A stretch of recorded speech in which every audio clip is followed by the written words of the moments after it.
Chapter 840. The cold wind tore at Ronan's red hair, his face brimming with fighting spirit. The wizard who had taken the initiative to come to the front lines smiled. Looking at the one and only disciple of Marcus, the blonde female knight in red armor who was brimming with holy light revealed a doubtful gaze. "Are you all right? Your colleagues are exhausted to the point of collapsing." The female knight had just been complaining about the wizard's lack of effort, but now that there was a volunteer she felt a little embarrassed. She knew that she could not blame the wizards. The Undying's lineup was even more terrifying. A Breaking Dawn Great Lich Anastrian led a large group of Radiant Moon Liches. These former allies of the elves had become the greatest threat to the living after they fell. If not for the other side rushing into the city, the legendary Holy Knight Sidon Dathrahan might have rushed out and killed them, and Stratholme would have fallen in less than half a day. But now the enemy was casting spells from afar, closing in step by step. The defenders could not hold on any longer. The biggest problem was that they did not have a Breaking Dawn wizard on their side. Despite Ronan's courage, his rank was too low, and this was the biggest problem. He was clearly a disciple of the legendary wizard Duke Marcus, but his development was completely different from that of Duke's other disciple and fiancée, Jaina. More than a decade had passed, and Jaina had risen from an insignificant wizard to a Radiant Moon Great Wizard. But Ronan was stuck at the Morning Star realm, unable to advance. Outsiders always secretly mocked Duke for being blind and taking in a lousy student. Only Ronan knew what kind of path he was taking. Master Duke's words echoed in his ears every night when he woke up from his dreams. "Ronan, don't doubt it. You and Jaina are both geniuses among geniuses. But the two of you have completely different paths to walk. Jaina's forte lies in change. Using limited magic to create the greatest change and damage is her path. And your path is the arcane magic. As the foundation of most elemental magic, the arcane magic has never been the most offensive, but its endurance is the best. If Jaina needed mana to become a Breaking Dawn Great Wizard, then the mana you needed would be the Endless Sea. It sounds unfair to you, but when you succeed you'll realize that you're far more powerful than Jaina can imagine." No one else knew that ever since 13 years ago, Duke had sealed 90% of Luo Ning's magic circuits with Luo Ning's consent. He could clearly feel how exaggerated his arcane circuits were, and how shocking the magic power flowing in them was, but he could only use 1/10 of it. What kind of grievance was this? What kind of oppression was this? More than once, Luo Ning wanted to tear off the seal on the circuit. Duke did tell him the method to tear off the seal. At the same time he had another order. "I won't let you die without opening the seal. What you need to do is just to accumulate your strength. The later you break the seal, the stronger the power you will be able to unleash. The decision is in your hands. In your hands. Your hand." And back then Duke had sent Luo Ning away knowing that there would be a battle in Karazhan. That deep blessing still echoed in Luo Ning's ears. So many years had passed. Even when his master was not around, the Marcus family's support for Luo Ning had never decreased. They provided Luo Ning with everything he needed, in accordance to the standards of a peak Radiant Moon wizard. In the East Valley city of the Elven Forest, there was even a tower specially built for Luo Ning. On the surface, it was a Radiant Moon tower, but in reality, it could be expanded into a Breaking Dawn tower at any time. All of this made Luo Ning feel that Duke was indebted to him. Luo Ning looked at the Radiant Moon Lich that was less than 100 meters away from the city walls, surrounded by Death Knights.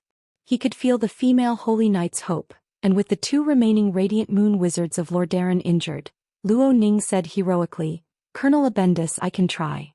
Yes, in front of Ronan was General Abendis's daughter, Bridget Abendis. She had entered the battlefield when she was only 14 years old, and in the past 3 years she had made countless contributions in the small-scale battles against the orcs. Now, at the age of 17, she had already become a colonel. Bridget's beautiful golden eyebrows raised, and he asked, "How confident are you?" 30%. "Oh." Without saying anything else, Bridget raised the white kite shield in his left hand and gripped the warhammer in his right.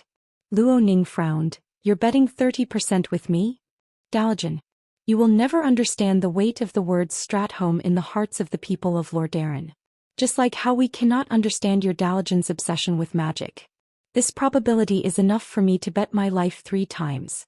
Not to mention that you are Uncle Marcus' disciple. 5 times is enough. Bridget laughed out loud. Is that the dusk of desperation? Is that the darkness of the banners? Under the leadership of a female knight who could be considered a young lady, less than 100 Scarlet Cross soldiers and a red-haired mage launched a desperate counterattack against the undying army of the Scourge army that was surging towards them. Leave the Death Knights to me. Without the slightest hesitation, Bridget used his golden light to block the dark attacks aimed at Luo Ning. Luo Ning charged forward quickly, not even using flash or any speed-boosting spells. In his eyes, there was only the sneering lich who looked like a high elf from afar. As a lich who had voluntarily turned into a human, the former Silver Moon Counselor had a face that was more resistant to decay than ordinary undead. The power of darkness acted as his cells and continued to activate his muscles.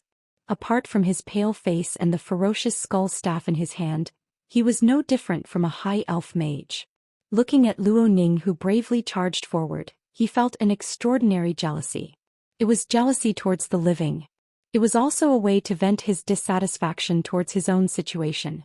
If he could turn Quell, the Loss, into a nation of the dead after being coerced into becoming an undead and continue to rule over his compatriots, perhaps Shank would feel much better. Unfortunately, everything had taken a turn for the worse with Duke's appearance.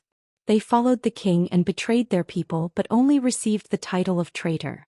The one that Arthas trusted the most was Cal Thuzad, who was resurrected by the Sunwell, and not an Astrian, the king of Luo Ning. This made Luo Ning's position even more awkward. Luo Ning, who could command tens of thousands of elves, could only command tens of thousands of stupid human farmers who had turned into undead. This made Luo Ning very unhappy. Chapter 841. He felt that this was a real demotion. However, being able to take down Stratholme, which the damned Lord Darren valued the most, would make His Majesty's position even more secure. He was disdainful of the red-haired human mage who had charged into the fray, until he saw the golden emblem of the Marcus family. Duke Marcus? Him again. Not every member of the Marcus family had the right to wear the gold-rimmed blue storm crest.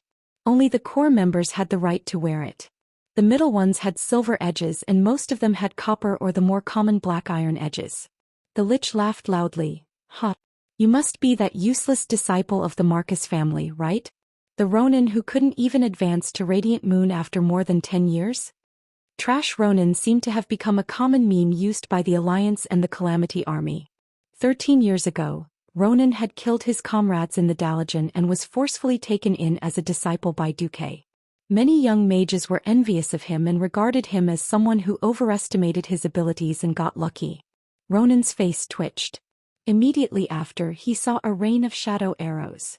Black bullets of light tore through the snow-white sky, and with a shrill cry of the soul, they announced their arrival to the world. Before the black rain of light could pour down, the Scarlet Cross warriors at the front had already fallen to the ground, clutching their heads in pain from the terrifying sound of their souls. In an instant there were only 2 people left in the charge. One was Bridget, who raised his shield and charged into the encirclement of 5 Death Knights with an unstoppable momentum. The other was a red-haired mage who maintained his spell-casting posture while running at high speed. Countless people panted heavily on the battlements as they stared at this strange duo. A slender yet incomparably violent female holy knight, and a burly yet agile middle-aged mage. Perhaps they had lost their ability to fight due to the hail, or perhaps they did not have the courage to stand up due to fear. Even if they were waiting for the judgment of death, it did not stop them from looking at the final ray of hope that would charge out of this section of the wall. Would it be a deeper despair? Or would it be redemption filled with hope? No one knew what they were feeling at this moment. All they knew was that their gazes had been captured.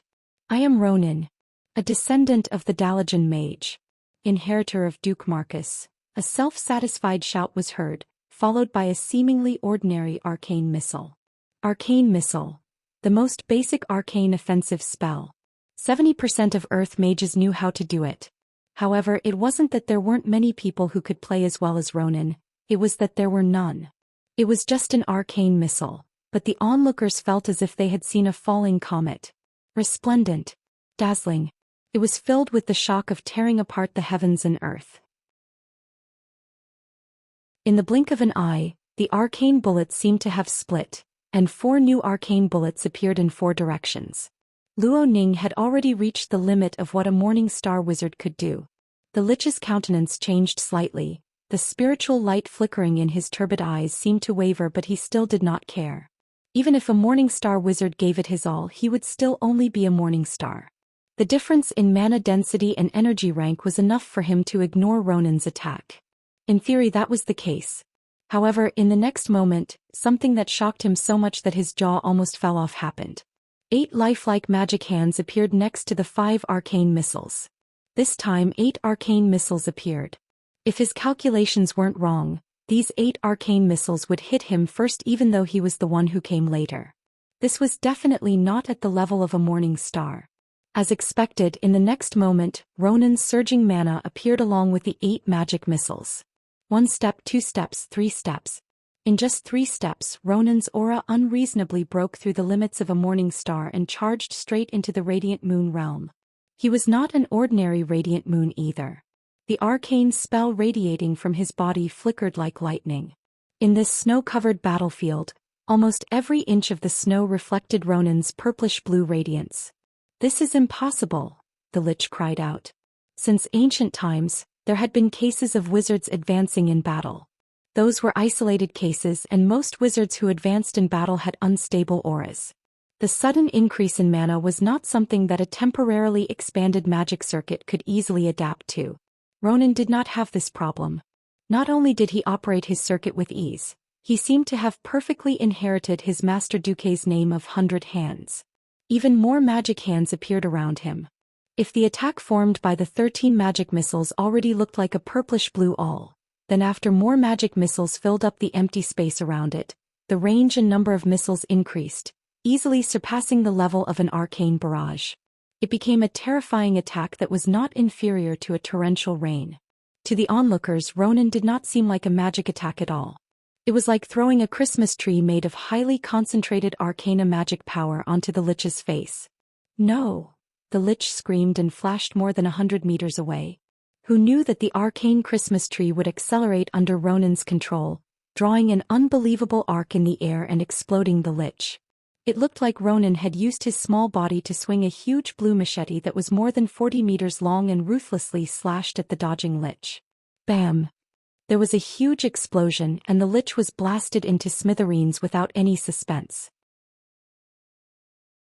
Perhaps in the near future he would be resurrected by the Lich King or the Fallen Sun King. At least for now he would not be able to cause any trouble to the defenders. Long live Ronan! No one knew who shouted first, but in an instant, deafening cheers sounded from the entire Stratholme West Wall. While the Death Knights were stunned, Bridget used the warrior's signature skill, Shield Bash, and smashed the head of a Death Knight into smithereens. He then smashed the entire right arm of another Death Knight with his hammer and killed his way out of the encirclement, reuniting with Ronan. Hearing the cheers, Bridget smiled and said, "Uncle, well done." Just as Ronan was about to say something strange happened. Without any warning, a skinny finger with a shiny golden ring appeared in the air, and a cold light shot out from the finger, piercing through Ronan's 2 magic shields. Under Bridget's astonished gaze, Ronan's shoulder was pierced through, blood spurting out 4 to 5 meters away. The huge impact sent Ronan flying.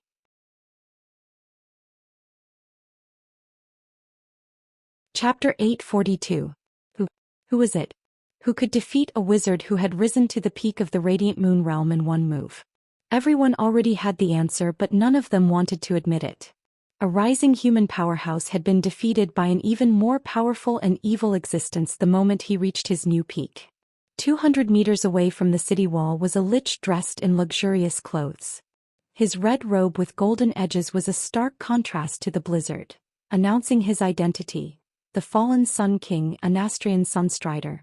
His words were filled with endless darkness, and his voice spread throughout the battlefield. "Peak of the Radiant Moon realm? What a good seedling. Or should I say that you're worthy of being Duke Marcus's disciple? But that's precisely why I want to destroy you." Anastrian spread his arms wide, his fiery red robes like a huge bleeding heart that stimulated the visual nerves of every living person. Cough cough. Ronan clutched his shoulder, struggling to get up from the ground in pain. He wasn't a wizard who specialized in ice magic, and he didn't have the ice barrier that could block even more powerful spells.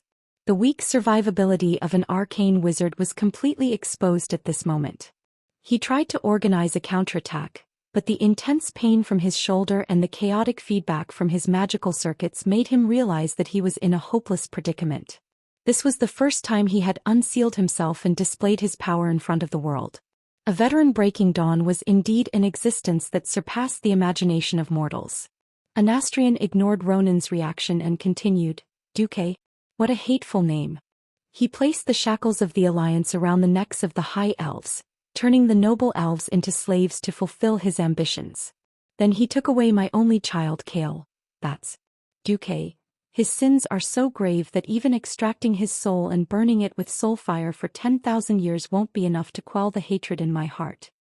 Mana so vast that it almost froze the air in the surroundings, rippling in a radius of several hundred meters. That terrifying mana was enough to make any mage feel despair. Just sensing it would make breathing difficult, not to mention fighting it. Ronan struggled to get up, but he didn't retreat. Because retreating was meaningless.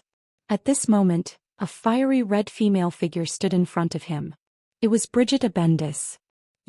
I'm the one who pulled you into the charge. At the very least, if you fail, I should be the one to accompany you. The female knight's expression was cold as she spoke of the heavy topic. Hee. What a beautiful friendship, or perhaps love. Anastrian's face turned cold, before he let out an even more unfathomable and sinister smile. If the only daughter of General Abendis and Marcus Disciple were to be turned into immortals, I think it would be very interesting just thinking about their expressions. The man and woman standing on the battlefield fell silent. I'd be very interested in taking the skull of the famous Sun King and hanging it in holy water at the entrance of Stratholme as a specimen. A male voice came from afar, and almost at the same time, the sound of galloping horses could be heard. A man and a horse emitted a dazzling golden light as they charged towards the Sun King from the towering walls of Stratholme along the long slope made of ice and snow. Unlike the warhorses of the mortal world, this paladin warhorse that was blessed with holy light was no exaggeration to say that it was a holy horse. Its speed was so fast that it left behind golden afterimages wherever the horse ran. Each afterimage could remain in the air for at least 2 to 3 seconds. It looked as if there was a streak of light extending from the walls to where the Sun King was. The horse galloped and slashed sideways. The skillful strike that had been used countless times to kill countless beastmen was easily dodged. The only thing the hammer hit was the Sun King's afterimage. After a flash, the Sun King, who had reappeared 100 meters away, was not angry at all. He sneered, "Sedan Dathrahan, you're not qualified to be my opponent. What if you count me in?" A loud voice sounded. Suddenly, the afterimage of a golden hammer flew in the air. The golden hammer almost hit the Sun King, but it was still dodged. The second flash within a second allowed the Sun King to easily dodge the second attack. The Sun King glanced at Turalian, who had rushed out of the city gate, and had an indescribable look of contempt on his face. "It's not enough even if I count you in." At this moment, a thunderous roar reverberated on the battlefield. "Still, have me." A ray of golden light suddenly shone from the left side of the Calamity army. In less than a tenth of a second, the golden light extended from left to right at high speed. It created a ripple in the ice-cold space and swept across the entire battlefield. Wherever it passed, rows of skeleton soldiers and zombies would turn into ashes, silently disappearing into the void. The golden ripples swept across the thick land and a straight, slanted black line appeared on the white snowfield. The black line split the undead army into two from left to right. Time seemed to have frozen at this moment. The Sun King finally lost his composure. He had to forcefully activate the third flash within a second. However, when his elegant figure appeared 100 meters away, there was an unconcealable look of horror on his face. He screamed, "No!" That was because two of his fingers on his left hand were scraped by the sneak attacker's attack and evaporated by the holy light. Anastrian was finally enraged. "Alexandros Mograine, you're courting death." The one who had arrived was naturally Mograine. The main force that he led had finally arrived at the most crucial moment. Unfortunately, even with his appearance, he still couldn't reverse the situation on the battlefield. The mage's fush was too flexible. The high-ranked mage's fush was even more insane. Not only could they use it continuously, but they could also flash to any place that was advantageous to them. Moreover, after their merciless and endless magical power was converted into magical damage, the continuous bombardment was something that even the paladins who were known as cockroaches couldn't withstand. That sneak attack just now was Mograine's best chance. It was going to be difficult next. If there were no accidents, the 3 paladins of the Alliance would be beaten up badly. All they had to do was use the powerful holy light to delay the moment of defeat. At this moment, without any warning, a golden illusory hand appeared out of thin air and grabbed Anastrian's body, pressing the great lich's head onto the battlefield. White snowflakes flew everywhere, revealing the solid black ground below. Anastrian's dead face and the crown on top of his head were pressed against the ground and rubbed forcefully. A familiar voice sounded. "Yo, Sun King. You purposely came to bully my disciple. You're really something."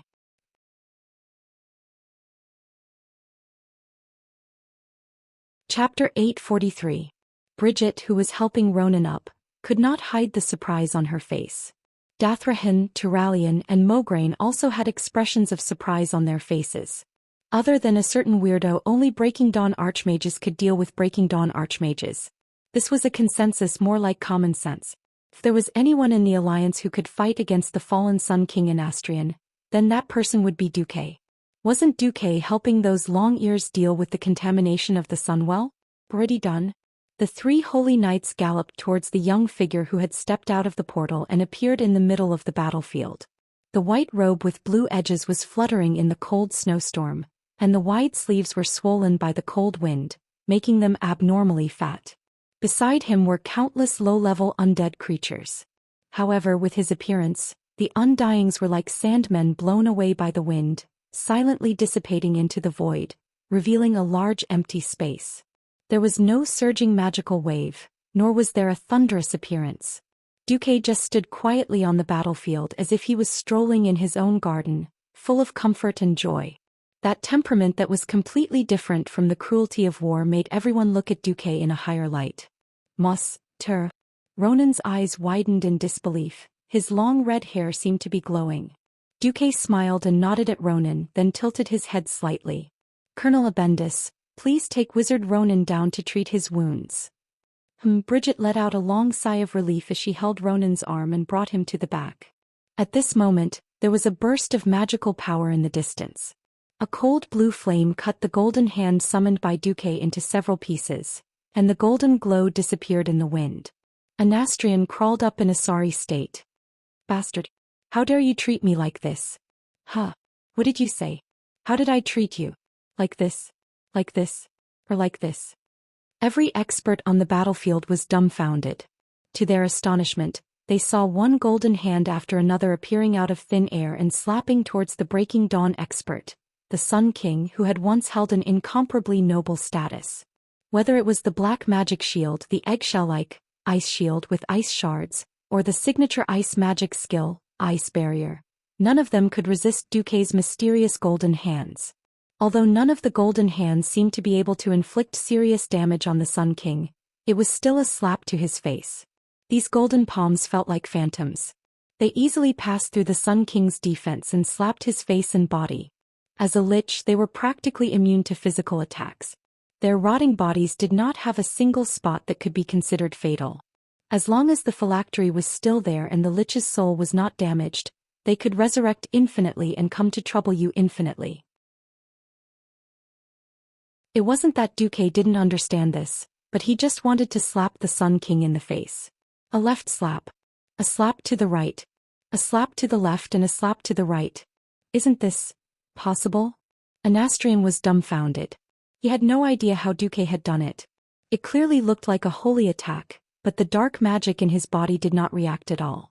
He had already isolated all the external magic around him, but this pair of ghostly, illusory palms still kept slapping his face.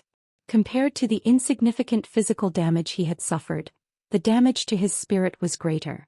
How could the once lofty Sun King, the elven hero whose pride had exploded, withstand such an insult? He was almost going crazy. Finally, he could not take it anymore. He took out a very warrior-style helmet from his spatial bag and put it on. The small magic formation activated on it finally isolated Duque's seemingly nonsensical magic attacks. Even so, he had lost all his face. Duque, do you really think that all Breaking Dawn mages have the same strength? You just dealt with the crisis at the Well of the Sun and are exhausted. If we really fight, how can you be my match? The Sun King's shout made everyone's hearts hang in the air again. Duque had just dealt with the Well of the Sun and rushed over? Duque shrugged. It's indeed quite tiring to deal with the pollution at the Well of the Sun, but I can still kill you. Anastrian had once thought that as long as he did not have the support of the Well of the Sun, he would definitely be able to beat Duque like a dog under equal conditions. But obviously he was wrong. He could not figure out how Duque had managed to hit him just now. He only knew that it should have nothing to do with magic. Gritting his teeth, Anastrian fell into deep hesitation. He didn't know if he could deal with Duke, especially with Mograine holding Ashbringer and glaring at him like a tiger watching its prey. If he lost to Duque, the worst that could happen was that his body would be completely destroyed. Losing his original body was not fatal for a great lich, but it would not be fun at all if he was hit by the terrifying Ashbringer. Just now, the soles of the 2 fingers on his hand had disappeared simply by being scratched by the sword light from Ashbringer. They had disappeared forever. This proved that Ashbringer, as mentioned in the Doomsday Army's report on the Isle of Quel'Donas, had the special effect of destroying evil souls. The Sun King stared at Duque. He really could not tell what was going on with Duque. Simply by sensing the elemental aura that was overflowing from Duque, he was definitely much more depressed than the last time he saw Duque. However, from his spiritual world vision, he could see that Duque's soul aura was more than twice as vigorous as last time. It was basically impossible for a mage of the same level to see through the operation of the other's magic circuit.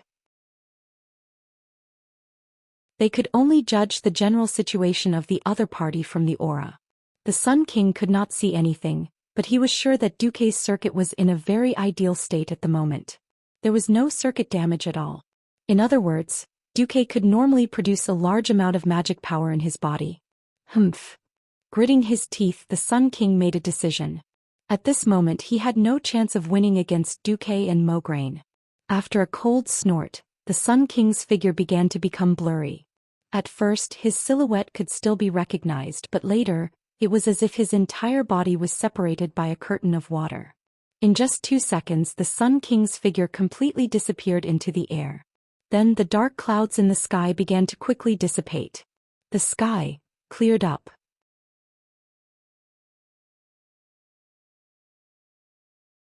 Chapter 844. The canopy of the undead in the sky had become the Calamity Army's signature attack.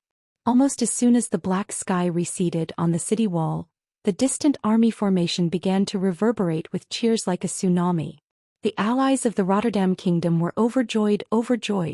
Ever since Arthas killed his father, a huge stone had been weighing on the hearts of the people of Lordaeron.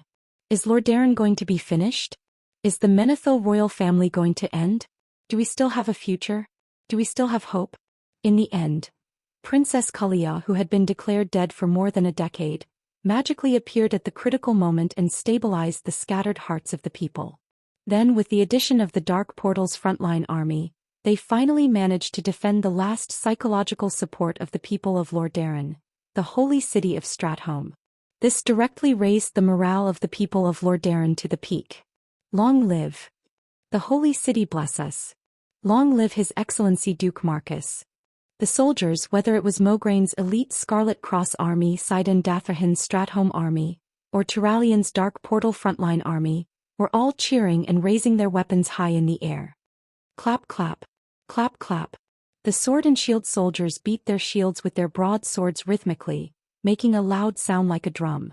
Surrounded by the 3 paladins, Duque could only rely on the help of Mogaine's personal guards to open the way to enter Stratholme through the crowded and fanatical crowd. It was natural for old friends to reunite after a long time.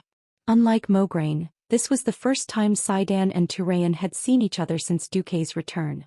Although Turayan was more of a listener and a doer, he asked almost as soon as he saw Duque, "How are Theon and Gavin Rad?" "Not bad. At least those 2 can practice with each other, and then they can discuss the holy light with the Virgin Saintess." "The Virgin Saintess? Does she sound like a beauty?" Sidon whistled a little frivolously. Duque had a strange expression on his face. If you ignore her height of more than 60 feet and her stone-like skin as a titan, she is indeed a beauty. Saidan did not know much about Karazhan and was momentarily embarrassed. However, he who was a bit more lively and jumpy immediately laughed. Then I really want to see who among us exceptional talents is stronger. It's a pity about Uther. Turalian suddenly sighed. Among the first and second generation holy knights, other than Uther, there was no other leader who could suppress the other holy knights.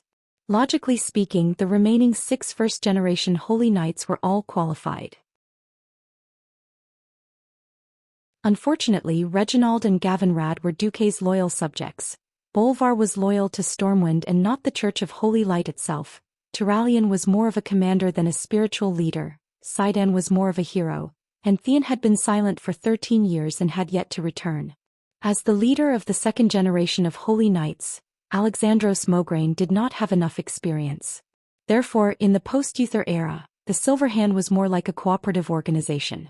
Fortunately, under the pressure of the common enemy of the living like the Scourge army, the Holy Knights were still closely united.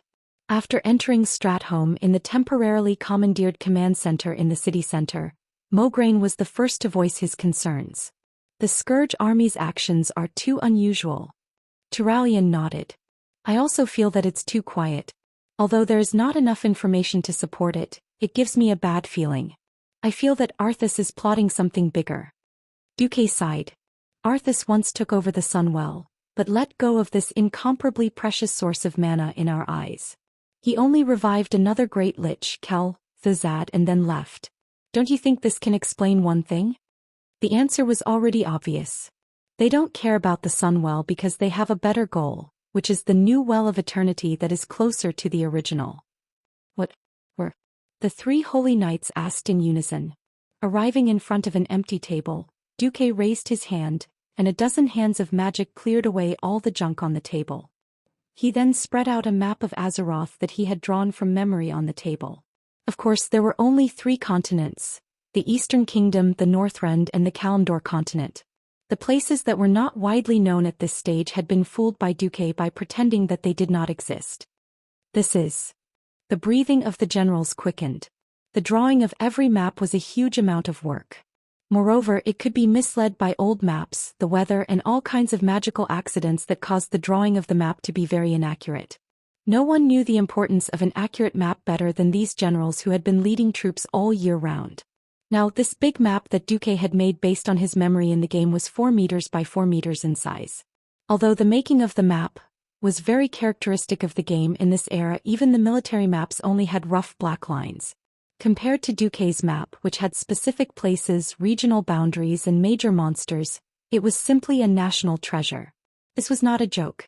If it wasn't for the fact that the Alliance had been fighting as a whole for the last 10 years, the specific topographic maps of each country would still be hidden in the military headquarters of each country. Duque pointed to the place in his memory on the map. I don't know what the Scourge army is going to do. But if those bones want to go to the Well of Eternity, then they have to at least find a way to cross the endless sea to reach Azhara, then break through the powerful Night Elf's defense circle and finally reach Mount Hyjal. The World Tree Nordrassil. Thinking of the most powerful World Tree of this era, Duque couldn't help but feel a little dazed. All right. The stage and script were ready. When would the actors come on stage? At this moment in the Dalajan city, Arthas walked in the ruins of the city. The dark clouds that had accumulated in the sky above the city turned it into a cold, eternal night. Felt good to be back in the cold. The elven kingdom of Eversummer was filled with the fragrance of flowers and vitality, making him feel uncomfortable. It always reminded him of the Lordaeron palace garden that he used to play with Jaina when he was young, and of the goldfish in Barnell's farm. Now he liked this place even more. The ruins played out decadence, death, and despair. The cold wind cleansed him and the cold suppressed those memories. The emotions brought by the memories no longer had any benefits to him. It only brought weakness, and in Arthas Menethal's heart, there was no room for weakness. Suddenly Kel'Thuzad came. He bowed with his bony body. Everything is ready.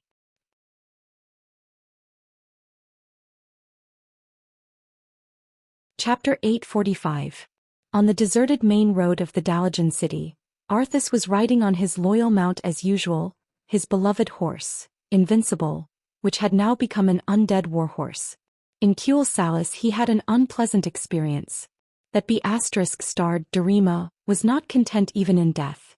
Instead of attacking him he despicably attacked Invincible, using the high temperature of the sunwell to cut off one of its legs. This made him spend a lot of effort to refine the leg bone of the other undead warhorse with the power of darkness, and then connect it to Invincible. When Invincible was still alive, it died from a fatal injury caused by a broken leg. This made Arthas very unwilling to think back to that terrible moment many years ago. It was a very bad feeling. However, in the battle with the previous Elven King, the icy rage that was aroused by this matter was very helpful in defeating his opponent and successfully resurrecting Cal Thuzad. The arrival of Cal Thuzad made Arthas even more interested. Looking at him floating in front of him from the Sunwell to Lordaeron City, and then to the Dalajan, the Lich seemed very quiet along the way. If this could be used to describe the Lich, a few days ago, it was Cal Thuzad who conveyed the order of the Lich King, asking the Scourge army to come to this ruins filled with Arthas memories. Although Arthas had some doubts about the order, he never raised any doubts. It was only yesterday that Cal Thuzad told Arthas about the true goal of the Scourge army, to summon one of the two commanders of the Burning Legion, Archimonde the Defiler, directly to the world of Azeroth. After hearing this news after an increasingly boring campaign, the former Prince of Lordaeron was filled with curiosity and excitement. Because of the appearance of Duque, the Scourge army's sweeping momentum did not take shape. This was a sense of loss that even if they won, they would not be able to complete their mission. Suddenly he thought that he could not completely suppress Duque now. If he had the legendary strongest warrior of the Burning Legion, Archimonde, behind him, would Duke Marcus still be able to stand proudly in front of him? Although they were both from Eredar, Archimonde and Kil Jaden had completely different styles. Kil Jaden preferred to use schemes. He did not hesitate to spend a large amount of time to achieve his and the Burning Legion's goals at the lowest cost. Archimonde, on the other hand, was the simplest form of violence. Even as a commander, what he loved the most was to personally go to the battlefield and inflict the most terrifying destruction on the enemy. He enjoyed the pleasure of destroying everything in front of him. This was also why the Demon King Sargeras, who was born as a Titan, and Kil Jaden, who also had extraordinary combat power, rarely fought in the past 10,000 years.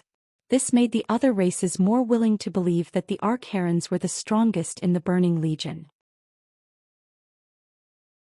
Thinking of this, the fallen prince smiled. "Take me there, Cal Thuzad." "Yes." The Great Lich replied respectfully.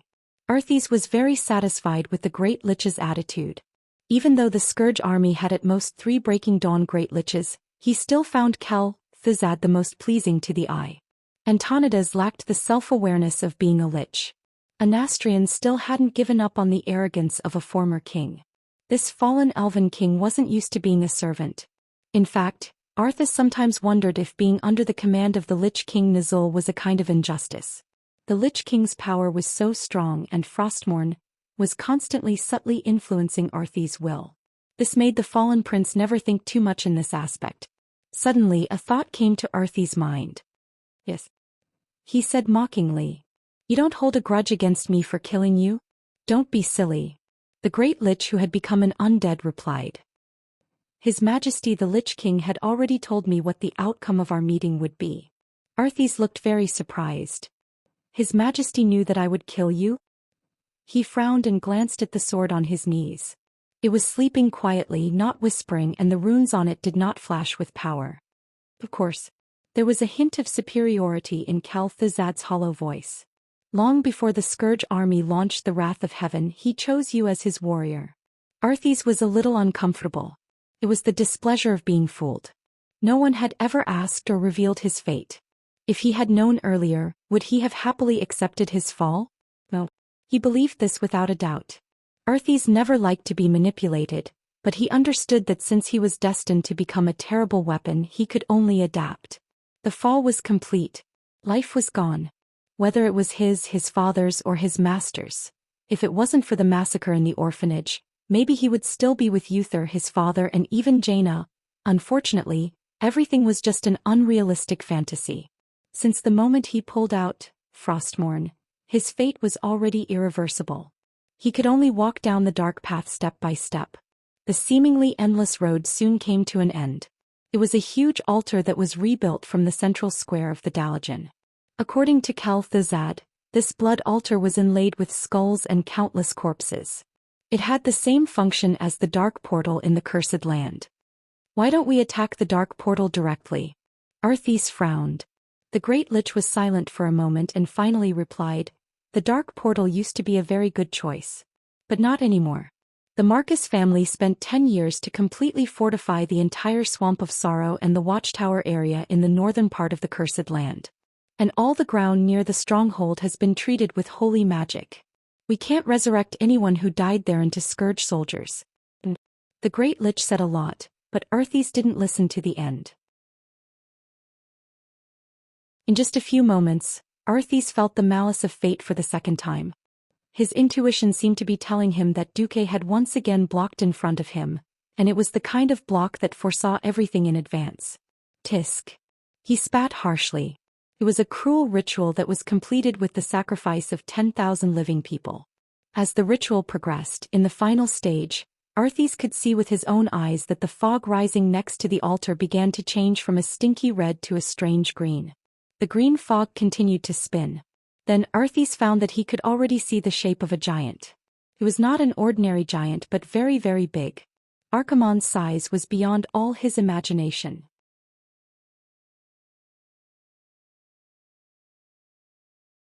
Chapter 846.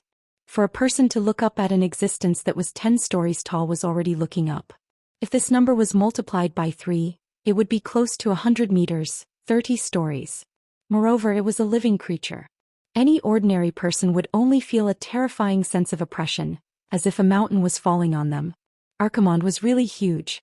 But in the next moment, this giant's body seemed to have been whipped by some mysterious force, and it began to shrink rapidly. What's going on? Arthas couldn't help but cry out. Damn it, it's very likely that the protection circle of the world of Azeroth is working. Cultivation immediately replied, when the titans of the Pantheon left Azeroth, they left behind 5 dragon aspects and a circle that targeted titans and other particularly powerful existences. This is why our Supreme Master, His Majesty Sargeras, has been unable to come here for the past 10,000 years. Why couldn't the Demon King directly enter this world, and instead possess the Guardian Medivh 15 years ago? Why did the Great Lich secretly bring a bottle of polluted concentrated sunwell water when he resurrected Cultivation? After the Great Lich's quick explanation, Arthas finally understood the general situation. Everything was caused by the magic circle left behind by the Creator Titan. If the demon commander of the Burning Legion wanted to enter, either the dragon aspects were almost all destroyed, and the power of the magic circle would naturally be weakened, or he could use powerful magic to drive an intergalactic portal, and at the same time, master the password to pass through the magic circle. And that password was the Book of Medivh. Cultivation spat fiercely. This is a little troublesome. It seems that the Book of Medivh we got isn't complete. Damn Antonidas, he actually left behind an incomplete password. That's another story. After Medivh resurrected, he once visited the Dalajan and warned Antonidas about the invasion of the Scourge Legion. Antonidas did not listen. Instead, he asked the Medivh for the Medivh's book. The reason was that since the Medivh was going to retire, there was no need for him to keep such an important thing. Medivh originally wanted to leave it for Duque, but unfortunately, Duque was trapped in the Karazhan Void at that time. After thinking about it, he agreed. Important things must be protected with enough strength. Later, however, the Dalajan also fell. Then Antonidas, who had turned into a great lich, offered the Medivh's book, of his own accord. However, no one knew that this wasn't the original Medivh's book. It was incomplete. Now he had directly screwed Archaron's over. Suddenly, the illusory giant showed an angry expression, and then let out a roar that shook the heavens and earth. Cultivation. You stupid little lich. You didn't even check the planet password before summoning me. From the void, a soul punishment came from the highest position. In an instant, the great breaking dawn lich was like a dead dog. First, he lay paralyzed on the ground, and then, as if struck by lightning, his body exploded continuously.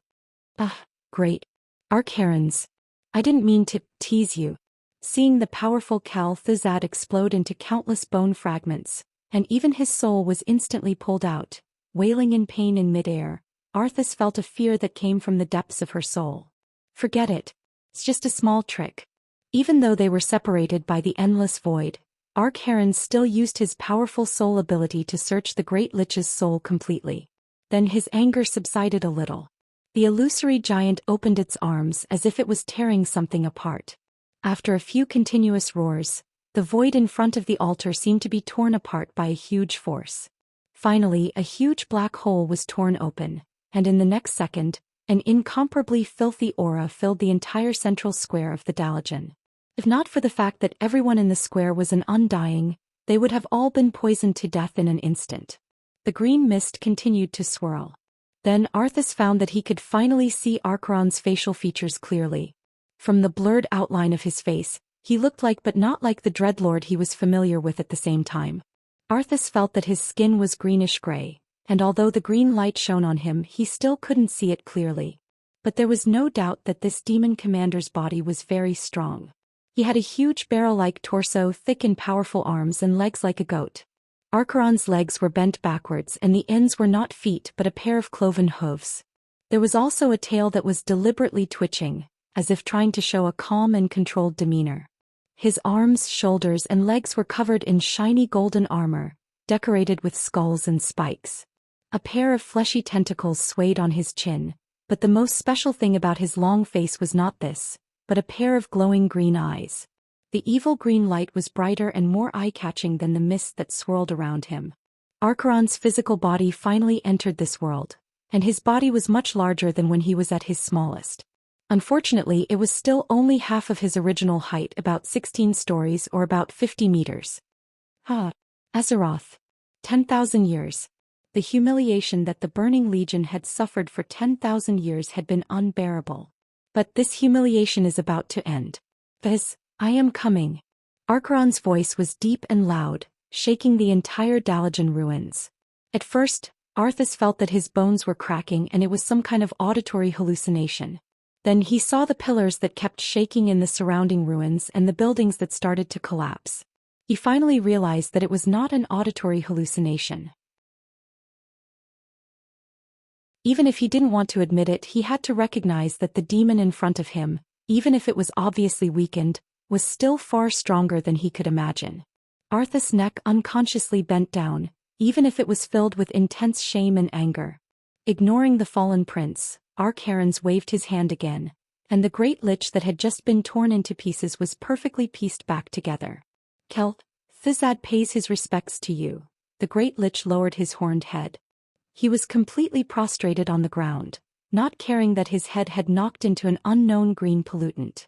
Great Arkharon, praise your mighty power. Praise your mighty power. You used your supreme power to forcefully open up the passage to this world. I hope that our next wholehearted service can slightly make up for the mistakes we have made. Arkharon waved his hand. Forget it. I can retain 50% of my power, which is already much better than the worst-case scenario I had imagined. This is enough.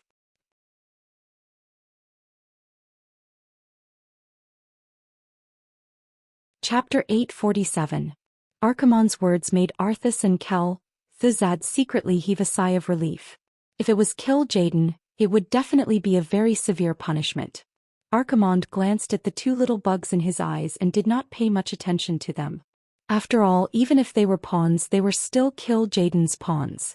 Since they were pawns he borrowed from Kill Jaden, it would not be good to break them. Archimonde spat out a mouthful of turbid air from his two huge nostrils and said nonchalantly, "It doesn't matter. Even if it's only half of my strength, it's enough. In this world, I am invincible." His wild laughter once again caused the entire Dalajan to shake. Many elite cave demons were suddenly sucked into the ground and squeezed to death in the cracks caused by the rupture of the ground. Archimonde was venting his joy and madness. In the midst of his laughter, the evil green light began to spread out endlessly. The earth trembled. Beside the kneeling Arthas, Invincible anxiously turned around and raised its front hooves, as if trying to avoid touching the ground as much as possible. Arthas tilted his head slightly and looked at the city of mages from the corner of his eyes. Once upon a time, those towers were the most beautiful at this time of the day. They shone brilliantly in the darkening dusk, magnificent and magnificent. But just as he was immersed in his memories, a deep explosion suddenly sounded. The tallest and most beautiful tower in the city suddenly collapsed. That was Antonida's mage tower. Originally, as a great lich who joined the Scourge army, his mage tower was allowed to be preserved. But as Antonida's soul was destroyed in Quel'Thalas, this mage tower became an ownerless object. It seemed that, like its master, it could not escape the fate of destruction. At this moment, its spire was slowly but inevitably tumbling down, and the whole tower seemed to be crushed by an invisible giant's hand. One had to know that this was not Archimonde's deliberate attack. This was just the shockwave caused by the ripples of his power. The rest of the city quickly collapsed and turned into dust. The sound of destruction rumbled in Arthes's ears, causing him to be shocked, but he didn't dare to raise his head. He had once commanded the Scourge army to single-handedly destroy Silvermoon City. However, he had fought the Dalajan twice, and the second time he had only taken down the Dalajan with the help of Antonidas, the biggest spy. The scene in front of him. It was so easy, just a flick of a finger. Destroying Quel'Thalas was a hard-fought victory. If he hadn't destroyed Silvermoon City and revived Cultivation, it would have been a complete failure because in the end he didn't even face the Alliance army led by Duque. But now it seemed like Archimonde could easily destroy any magnificent human city, and he didn't even need to be there personally. The disparity in strength was simply too great. Following Archimonde's maniacal laughter, Arthes's most elite Scourge army was also finished. 500 Death Knights, 800 Liches, over 10,000 elite skeleton warriors and some elite ghouls. There were countless cannon fodder. Only God knew how many would be left in the end. This scene made Arthes's heart ache a little, but he didn't dare to show it. Alright. As long as you're happy, Master's colleague. Jaden loved to settle scores after the fall, making people feel like they were better off dead than alive. Archimonde was the other extreme. He was completely single-minded, and as long as he ignored it on the spot, then it would be fine. Just as Archimonde was laughing wildly, there was a small interlude. Antonida's mage tower, which was supposed to be in a state of destruction, seemed to have triggered some kind of defense mechanism, and it actually attacked on its own. The bright arcane light attracted the attention of most of the strong people in the city almost immediately. Lightning. Flash. The lightning that split the sky was so sudden that many of the strong people only managed to react and subconsciously cast a defensive spell on themselves before the attack arrived. Who would have thought that the target of the mage tower's attack was not any of them, but the demon commander Archimonde? Archimonde's response caused Arthes and Cultivation's eyes to widen. His response was no response at all. That was an all-out attack that gathered an unknown amount of Breaking Dawn Mage Tower's mana. Even Arthes didn't dare to take that terrifying amount of mana head-on. However, after the huge explosion, Archimonde tilted his head and didn't seem to be affected at all. Not to mention damage, there wasn't even a black mark on his abdominal muscles that had been hit. Although he knew that low-level mysterious power would definitely be dispelled by top-level mysterious power, the difference was so huge that it was simply unimaginable. Attacking the Burning Legion's commander. If it was kill Jaden, perhaps there would be chaos and he would want to chase after the possible culprit, or perhaps tear down the mage tower 3 more times. The arrogant Archimonde didn't care at all. Instead he turned his head. Tichondrius. With a call, the Dreadlord Tichondrius figure suddenly appeared in a black fog. He knelt down on one knee and saluted Archimonde. Respected sir, are you calling me? Kill Jaden said that the Scourge Legion will be handed over to you Dreadlords. With that, Archimonde didn't spare Arthes and Arthes another glance. He seemed to sense his target and then began to take huge strides towards his target. If he didn't guess wrong, Archimonde's target should be the World Tree on Mount Hyjal Nordrassil. Only the World Tree. Only the Well of Eternity next to the World Tree could attract the attention of a super great demon like him. Important people had important people's goals. Small people had small people's thoughts. Cultivation's body seemed to tremble. Arthes understood why. For the Burning Legion, he spent more than 10 years in Azeroth, accumulated his strength in one fell swoop, and finally succeeded in summoning Archimonde's Lich King Nizul, was ruthlessly abandoned the moment he succeeded. Perhaps in the eyes of the mortals of Azeroth, Nizol was an incomparably terrifying Lich King. However, in the eyes of the Burning Legion's commander, Nizol was perhaps just an unimportant chess piece. Arthas pondered over Archimonde and Tichondrius, thoughtfully touching his chin. On his knee, Frostmourne coldly glowed. Almost at the same time, in Stratholme, Duque let out a scream. His face was ashen and he couldn't control his emotions at all. F***CK. A Breaking Dawn attack. It actually didn't work? Then what's the point of me cultivating so hard?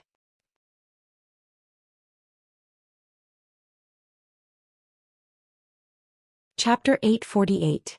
The final blow of Antonida's wizard tower was naturally Duque's doing. If Duque could control the wizard tower once, he could control it a second time. Not to mention that Antonida's was no longer there. Seemed like Duque was a coward. Oh no. Someone like Duque, who took the overall situation into consideration, was cautious, and seriously checked whether the original history was reliable. He was really the only one in the world. Chicken and eggs. X hitting a rock. You won't die if you don't look for trouble. Adjectives like these all described the same situation. Overestimating one's capabilities. Duque never thought that this kind of thing would actually happen to him in the Alliance one day. Immune to magic. Invulnerable. This was simply the legendary invincible overlord body. The real version of Azeroth had gradually drifted away from the world that Duque was familiar with. Of course, this was also due to Duque's efforts. However, the system could not determine how much the world matched. Duque, who was already deeply rooted in this world, still had to muddle along.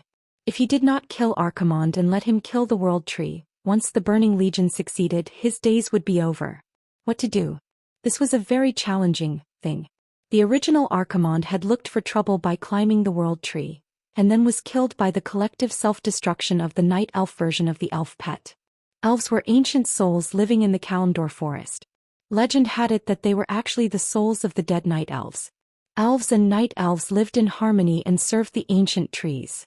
They could turn into various trees and grow into living buildings. For Duque, the most amazing thing about the elves was their self-destruction skill. Miraculously, ordinary people were immune to the self-destruction of the elves. Only professionals who had mastered magic and summoned creatures would be injured by the self-destruction.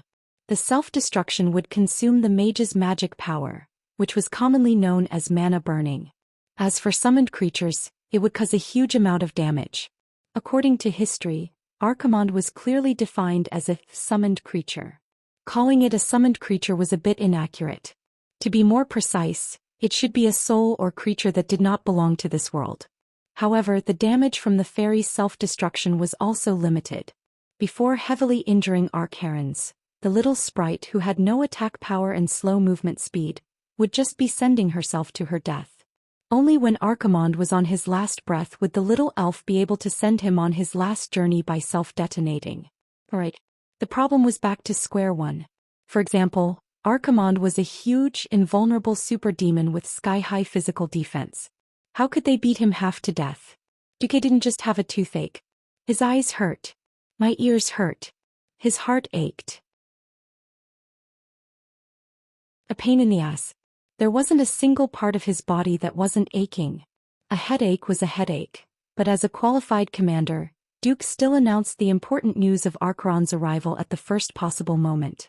During the military conference, the high-ranking generals fell into a deathly silence. Last time, Duque sent the Demon King Sargeras into the bottomless abyss. The most important thing was that Sargeras had only descended with his soul in order to bypass Azeroth's protective spell formation. This time, it was Archimonde's true body that had descended. Although they did not know how strong he was after seeing the images of the Dalajan ruins, everyone was still livid. Turalyon stroked his increasingly fluffy beard. Do we have a chance of winning against such a monster? Mograine suddenly slammed the table. This is our world. Our country. Our homeland. Even if the chances of winning are zero, we must stand up against evil. Sidon advised, Alexandros. Don't get too excited. No one can become a paladin if they don't have the heart to sacrifice themselves for justice. Our hearts are the same. Turalyon is just wondering if there is a better way to get rid of this terrifying demon commander at the lowest cost. Abendis, who had just arrived yesterday, muttered, If we can get rid of it at a price, then that's fine. I'm most afraid that there is no price at all. No price was priceless. There was no way to get rid of it. Duque pondered for a long time, then finally made a decision. Ronan, I'll give you an important mission. I'll send you to the Kalimdor continent. I want you to lead an elite team and find a way to get in touch with the Night Elves as soon as possible. At the very least, warn them of the impending danger. Understood. Ronan nodded vigorously. His eyes were filled with undisguised excitement and passion. For Duque to give him such an important mission, this was undoubtedly an affirmation of him. He had followed that person for more than 10 years. He had grown up chasing after him. This was affirmation from Teacher Duque. Ronan felt the blood in his veins surging. I'll let Lilith accompany you. You'd better choose a reliable paladin from the Alliance. Abendus was stunned, then raised his hand. You can let my daughter Bridget go. Her team has just suffered heavy losses and needs to be reorganized. Sure. Duque had no objections. It was decided. What about us? Mograine asked. A demon commander. This is at least a demigod existence. This is far beyond what the Alliance can handle. I'll think of a way to contact the Dragon Slumber Shrine. But before that, I hope that everyone can spread out to avoid being completely wiped out. When Duke said this, every general's mouth was filled with bitterness. To resist the Calamity Army, the best way was to stick together. Only the strongest formation and the tightest defense could resist the Calamity Army's endless stream of undying. To avoid the Archerons, the safest way was to spread out. Only then could they avoid being wiped out all at once. This sounded like a self-defeating paradox. The alliance formed by all the kingdoms in the Eastern Kingdom actually had to beg the Archerons to go to the more important Well of Eternity and not come to their territories. How sad. Every general's heart was filled with grievances. Duque waved his hand. All right, that's it for now. I'm going to find Lothar. Ashbringer is not bad, but I still need to buy more insurance. Mograine was stunned for a moment, then nodded. His right hand unconsciously touched the huge hilt of Ashbringer. There was no first place in literature and no second place in martial arts. As a powerful warrior of the Alliance and a powerful warrior with a godly artifact, Mograine was too embarrassed to compete with Lothar, who was in poor health because of his faction. However, Mograine still wanted to know, and he had thought about it countless times. Between his Ashbringer and Quell Zerum, which artifact was more powerful? It seemed like there was a chance now.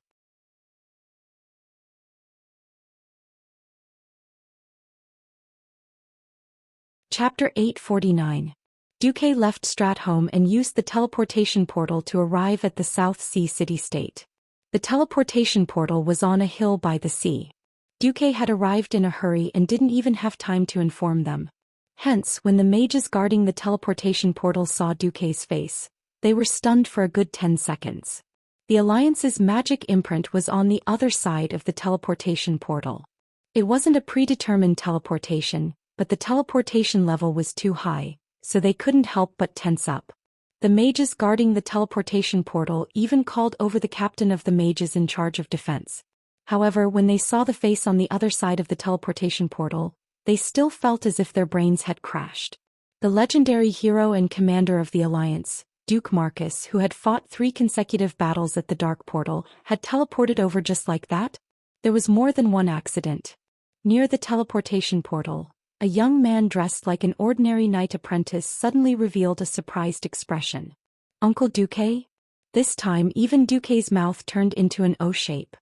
He cried out involuntarily, William? Yes. He was William Rin, who had been respectfully called King Hua by countless players before Duque's transmigration. When Duke had gone missing, William had only been a 12-year-old kid. 10 years was enough for William to grow into an incomparably strong young man. The good genes he inherited from his parents gave him a very masculine, square face. His chiseled facial features gave him a sense of fortitude. On top of that, he had been training day after day, year after year. Even through the armor, he could feel the surging power hidden under the armor and clothes. William almost sprinted over and gave Duque a big bear hug. Uncle Duque, I'm so happy. I haven't seen you for 10 years and you can actually recognize me at a glance. Nonsense. Would I say that I've seen your adult appearance every day for many years? Although there were already scars on your face back then, heroes couldn't be replicated. Although one could be trained in martial arts and impart all kinds of knowledge, one thing couldn't be repeated was experience. The current Varian was far from the Varian who had gone through so many trials and tribulations and matured. Duque could tell at a glance that he was strong, but that was only in terms of his body. Duque was very happy to see William and he patted his back hard. "Brat, I'll recognize you even if I turn into ashes." "Uncle Duque, why are you here?" "We haven't received any news." "I was going to ask you the same thing. You're the king of Stormwind and yet you've come to the front lines dressed like this. What is this?" William's face fell. It was only then that he realized that he had secretly come here on a boat without Lothar's knowledge. Little did he expect that before he even saw the Calamity Troop he was too excited to see Duque. Duque smiled. He didn't need to pay special attention. He already saw a large group of guards in the surroundings. This hothead didn't realize that there were at least 20 Wang family guards and MI7 bandits around him. All right. If Lothar asks, tell him that I asked you to come to the front line for training." William's eyes lit up. "Uncle Duque is the best." "Yes, where's Anduin?" "I heard that he came back after recovering the Earthy Highlands," Duque asked. "Her Majesty Queen Menethil and Marchioness Berev came today." Uncle Anduin went to meet them anxiously. Duque's eyebrows twitched. "What kind of wind is this? Why are they here?" Suddenly Duque thought of something. "William, you just arrived?" William shrank his neck. Actually, I begged Marchioness Berev to bring me here. I just came ashore." Duque frowned hard. "Come with me, we're going to look for Anduin. Something big has happened." "Something big?" William shivered at first and then his eyes lit up. He was a rookie who had never really experienced war, but he was also a young man who had grown up under the halos of Anduin and Duque, the two legendary figures of the Alliance. He longed for the name of a hero. Almost as soon as he heard the word big, he felt the blood in his body boil.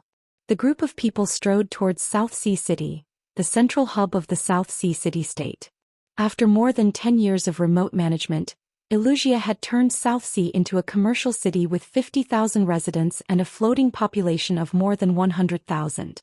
After the Third Battle of the Dark Portal, a large number of refugees and civilians were sent away, and then a large number of reinforcements from the Iron Furnace Fort and Stormwind City came.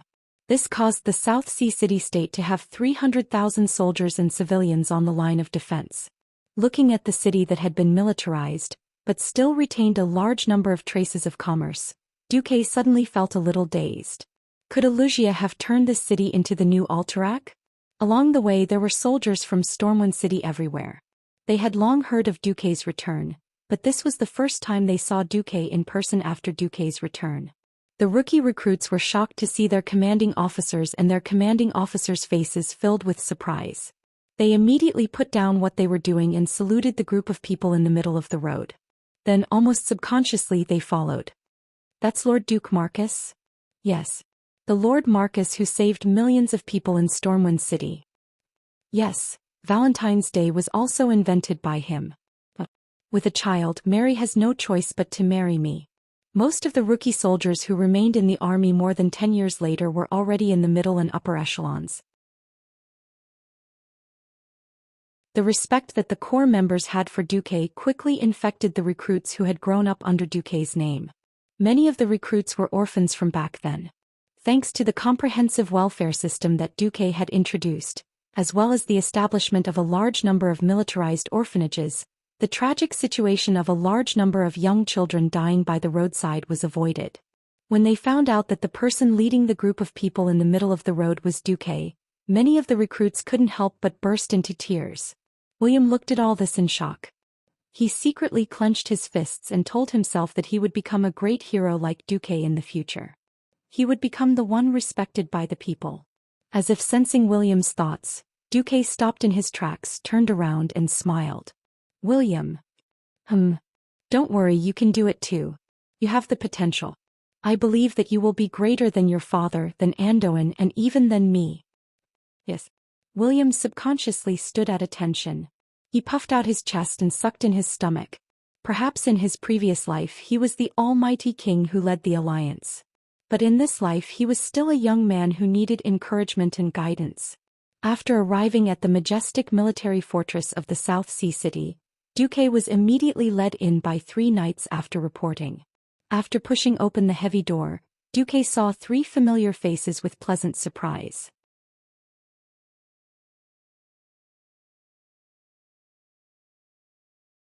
Chapter 850. Although Duque really wanted to look at Kalia and Elusia's faces, Lothar was too eye-catching.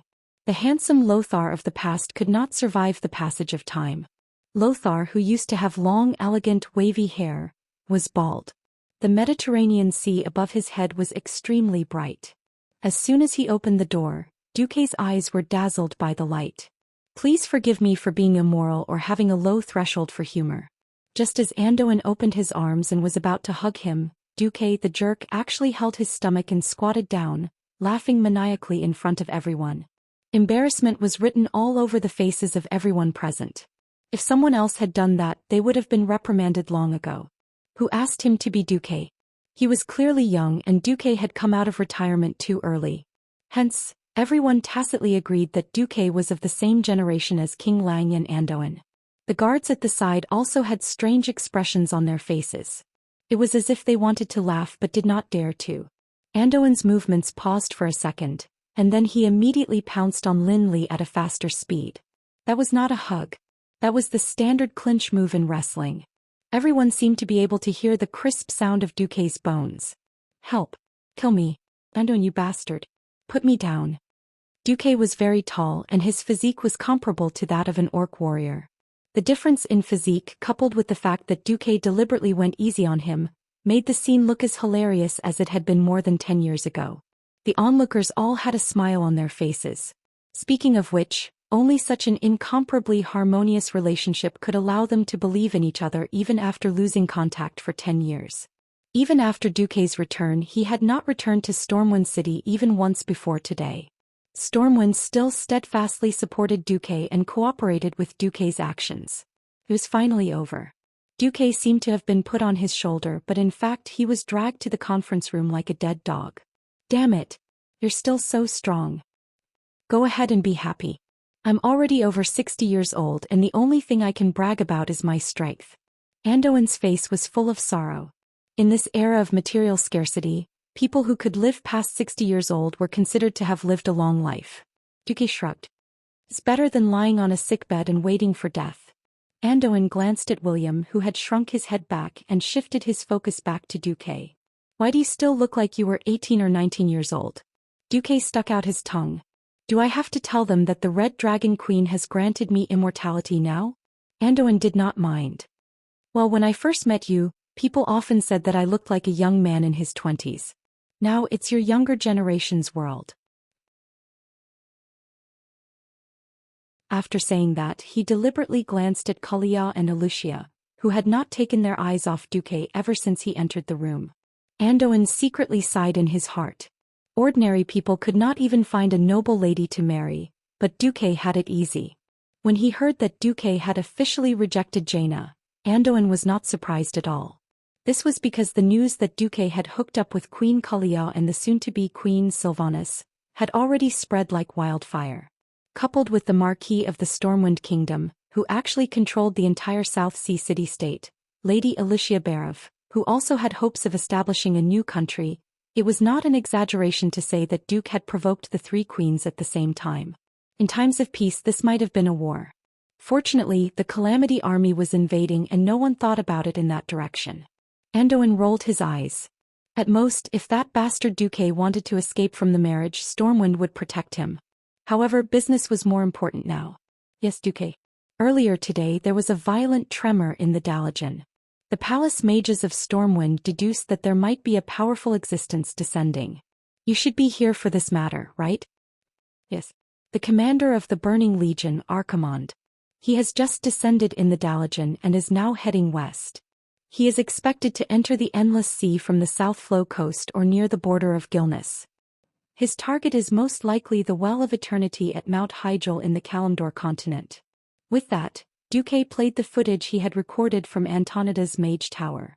He even emphasized that the attacks of Breaking Dawn mages were ineffective against Archimond. The entire audience gasped in astonishment. A combat power that could easily destroy a city single-handedly. Could this guy really be defeated? In the face of a super demon like Archimonde, the power of mortals and the combat power of mortals were 1,000,000 times more laughable than ants. Should they be glad that Archimonde did not directly cause trouble for the Alliance after descending? Or was this just the final countdown before the real apocalypse? Under the conference table, Wuxia, who was sitting on Duque's left as Duque's vassal, secretly extended her small hand towards Duque. Duque did not refuse, and also used his left hand to secretly grasp Wuxia's soft and slender hand. Women were sensitive, and in times like this they especially needed comfort. Duque immediately held her hand, which made Wuxia feel at ease and relieved. She could not help but shout in her heart. Duque did not forget me. Duque did not forget me. Duque did not forget me. Kalia, who was sitting opposite, seemed to be equally sensitive. She noticed the change in Wuxia's expression, and from the movements of their shoulders, she could faintly feel the small movements under the table. However, she was sitting here as a queen, so she could only lightly purse her lips and pretend that she did not feel anything. Back to the topic at hand. William was truly fearless. He raised his hand and asked, "Is there nothing that we humans can do?" Duque said in a deep voice, "This is the reason why I am here. We already have an Ashbringer. But I still want to ask, how is Xianxia? Also, if you want to fight against Archimonde, your body might not be able to support you." Wait a moment. Anduin walked out of the conference room. Not long after, he carried a big sword that was still emitting a soft golden light even though it was sheathed in a huge scabbard. On the conference table, under William's excited gaze, Anduin pulled out Xianxia. Golden light. Dazzling. That holy aura seemed to be substantial, and it surged towards them like layers of waves. Looking at it, it was easy to recall Anduin's heroic bearing 13 years ago, when he used this sword to cut through all the obstacles on the battlefield and annihilated the orcs. However, he did not know if it was an illusion. He just felt that this sword seemed to be a little narrow. Anduin, the sword has indeed been recast, but after it broke back then, there was a long fragment that could not be put back together no matter what. After saying that, Anduin actually took out a long one-handed sword that was also emitting a holy radiance.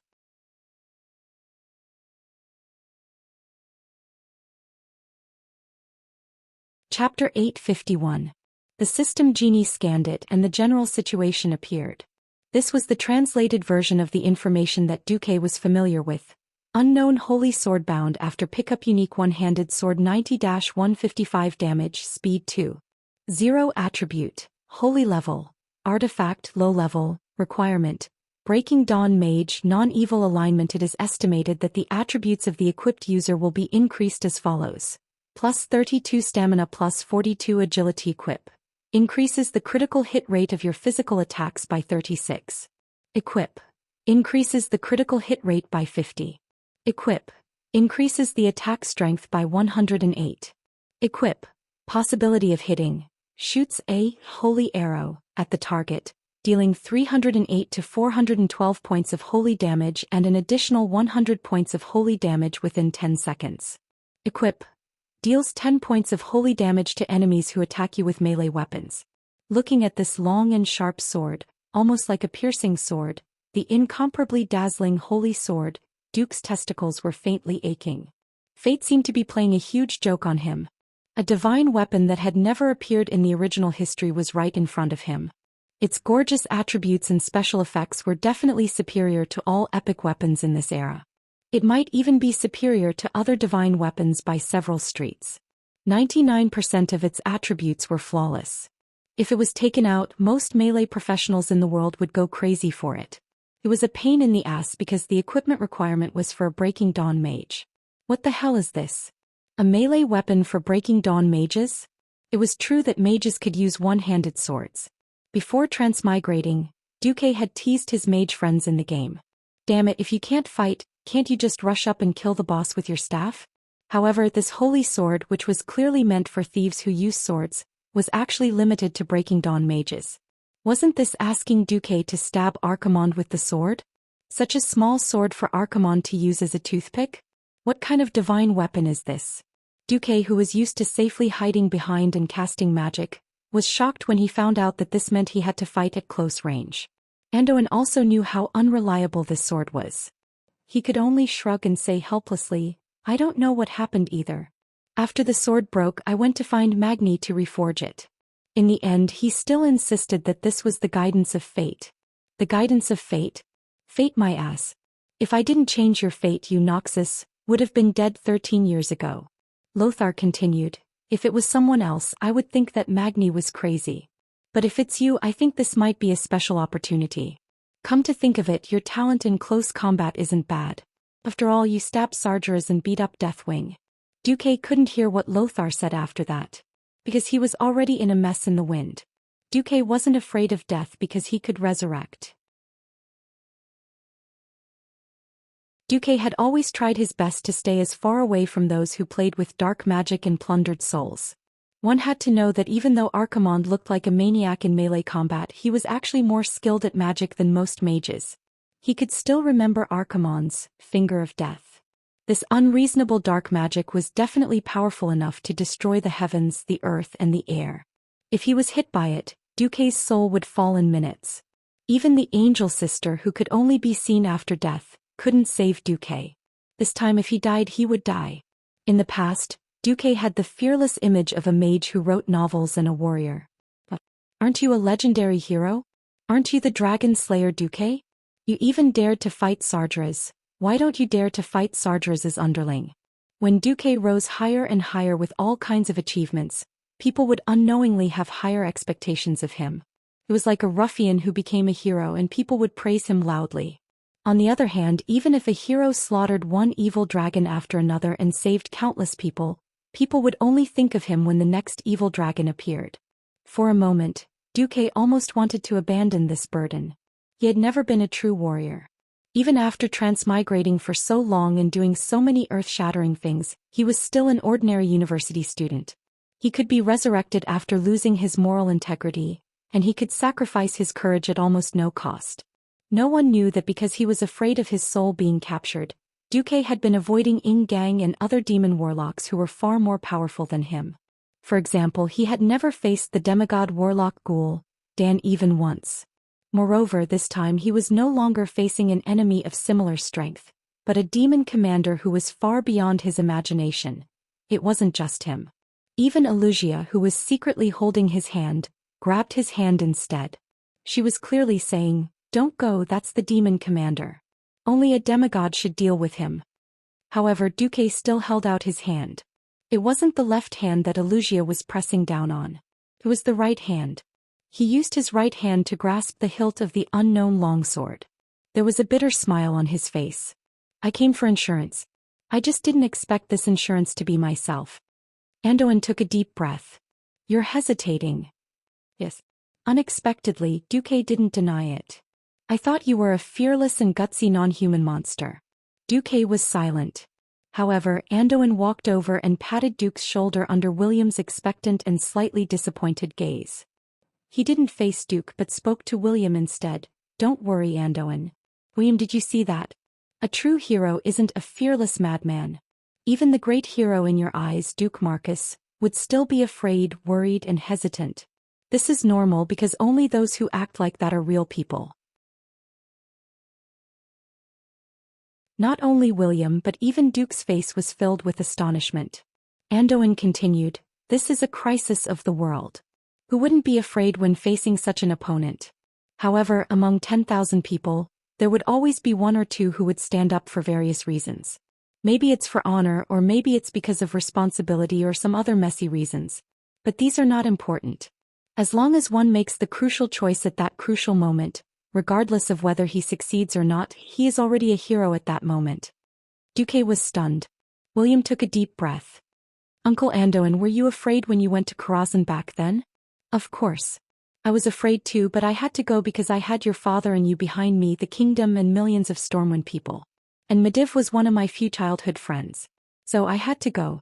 It's not an exaggeration to say that I became a hero because of my responsibility."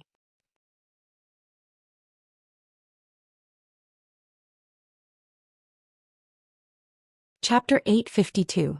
At the age of 22, Varian was at his most hot-blooded. He longed to make a name for himself and to one day become a hero on par with Uncle Anduin, whom he admired the most. It wasn't that he didn't like Duque, but that Duque was a mage after all and they weren't on the same path. Anduin's words were a good wake-up call for Varian. He humbly lowered his head and bowed to Anduin. At this moment Kalia, who had been silent all this while, spoke. Even though she had matured a lot, she still had the unique voice of a young girl. Duque, is there anything else that Rotterdam can do for the Alliance? Duque tapped the table lightly with his left index finger. If the unrecognizable course of history hadn't changed, then in less than 3 months, once Archimonde knelt down, the power that the Burning Legion transmitted to Azeroth would immediately weaken. By then Lich King Nazul would lose half of his strength. Logically speaking, waiting until then to counterattack was the most ideal. But doing so was a little too passive. First of all, this was on the premise that Archimonde had to kneel. If Archimonde was too powerful in this life and really destroyed Mount Hyjal, settled the Well of Eternity and destroyed the World Tree, that would really be the end of everyone. Secondly, the Alliance had preserved more vitality than in history. At least 2/3 of Rotterdam's elite army was preserved, which gave the Alliance more confidence. There would no longer be the Scarlet Crusade, which was cursed like a dog, and the slightly bitter Silver Dawn, which was praised by tens of thousands of people. Moreover, Kalia had become the queen. It would be too much of a waste if she was simply placed in the palace as a mascot. Just as Duque was thinking about it, he suddenly received a new message. It was a magical image sent by a mage apprentice who had sacrificed himself. In the image, Archimonde's huge body swept across the fragile Rotterdam continent all the way to the west. In the lands invaded by the Calamity Army, only all living things died and everything withered. At least the land was still the land and the forest was still the forest. The places that Archimonde passed through were all easily burned by the flames that flowed out of his body. The ground was sinking and everything that could be burned was turned into ashes. Perhaps this was why they were called the Burning Legion and not the Devil Legion. In his heart, Duque cursed fiercely. Damn it, since this guy can teleport here, why can't he teleport directly to Kalimdor? Although he was cursing, Duque still asked the officer who had sent the message in detail. The news he got was that Archimonde had already gone to the vicinity of Orson Farm in the Silver Pine Forest in the west of the Lordaeron continent. It is estimated that the gigantic demon will arrive at the South Stream coast by late tomorrow, the messenger reported. Duque pondered for a moment and gave his first order. Tell Dallin to clear the sea route. Don't come into contact with the Arc Herons. Turning his head, Duque looked at Queen Kalia, who looked hopeful and eager for a quest. Please inform Mograine. Have Abendis and Turalian push the front lines back to the Soderil River, then have Dathrahand and Mograine personally lead the attack on Caer Darrow. Caer Darren? Alicia trembled. She could never forget that place. After all, she had lived in Caer Darren for her entire childhood. Unfortunately, Alicia, that place has become the biggest base for the Church of the Damned. The Scourge Army calls it Scholomance. The Dark Dean Jaden has been continuously training dark acolytes and necromancers there. Destroying that place is equivalent to cutting off an important source of manpower for the Scourge Army. Anduin snapped his fingers. He seemed a little happy. Not a bad idea. Also, that place is near the front lines. But don't they have 2 Breaking Dawn Great Liches? Pingui. Duque shook his head. You don't know those 2 Great Liches well enough. A Nastrian isn't the kind of guy who is willing to follow orders and be a dog. Kel, Thizad doesn't like to fight head-on. Before all his subordinates die, he won't fight. But just in case, I can ask Krasis to help attack Caer Darren. If anything happens, he can still hold on until I teleport over. Kalia smiled. Then I have no problem. What about us? William was a little excited. Call Magni. We'll go to the Dalajan and have an armed patrol. William immediately became dispirited. He wasn't lacking in intelligence. He immediately understood what this meant. Archimonde had roared in the Dalajan and turned the Dalajan into ruins. It was conceivable that Arthas would evacuate the Dalajan. Now that the Scourge army was powerful, attacking Rotterdam would provoke Arthas to retaliate fiercely. Any commander with a clear mind would know that it was impossible to take down the Scourge army in one go. The best way was to plan slowly. Hence, attacking the Dalajan was more of a political gesture. Just like a few days ago, Lothar had recovered the earthy highlands and rapid water castle, which had almost no organized undead army. On the surface, it was said that they had recovered a lot of territory, but in reality, it was just a piece of empty land. Except for the most determined people in Rapid Water Castle, no one would be willing to continue to stay there. In fact, in the past week, more than 100,000 Gilness and Storm Guardians had responded to Jaina's call and boarded the ship or were preparing to board the ship to go to the paradise in their hearts, Theramore, which was on the other side of the endless ocean. After a long discussion, they finally decided on the missions of each legion. After the meeting, Lothar found Duque in private, and told him a piece of news that wasn't surprising to Duque. If we have to go to battle against Archimonde this time, I won't be able to go. I plan to give Quel'The Serum to Terrain. Andoin, your body. Lothar smiled bitterly. I got injured when I was young. I only realized that it was terrible after I was 60 years old. My bones and muscles hurt all the time. Lothar took off his coat and pointed at the various scars on his body. Duque noticed that several of the scars were left from the battle with Orgrim. Thinking about how Lothar had once again led the army to battle despite his illness, Duque couldn't help but feel a lump in his throat. Then, as a warrior, dying on the battlefield is the best ending. However, if I want to weaken the hope of the Alliance and all the intelligent species in the world to win, then I'd rather give up my divine sword and let the stronger younger generation gamble on the future of humanity. I've already decided on this matter, don't try to persuade me. You should know Terrain well. He's a good guy. Indeed. I'll leave it to you this time. I hope you can have good news. If you fail, don't worry, I'll be there. Even if I have to carry a broken sword, I'll go and fight Archimonde. Lothar was clearly saying those words in a relaxed manner, but Duque could deeply feel that Lothar was full of helplessness and sensed that he was past his prime. His chest tightened. Not only did he feel respect for Lothar, but he also felt extremely regretful. Veterans don't die, they just wither.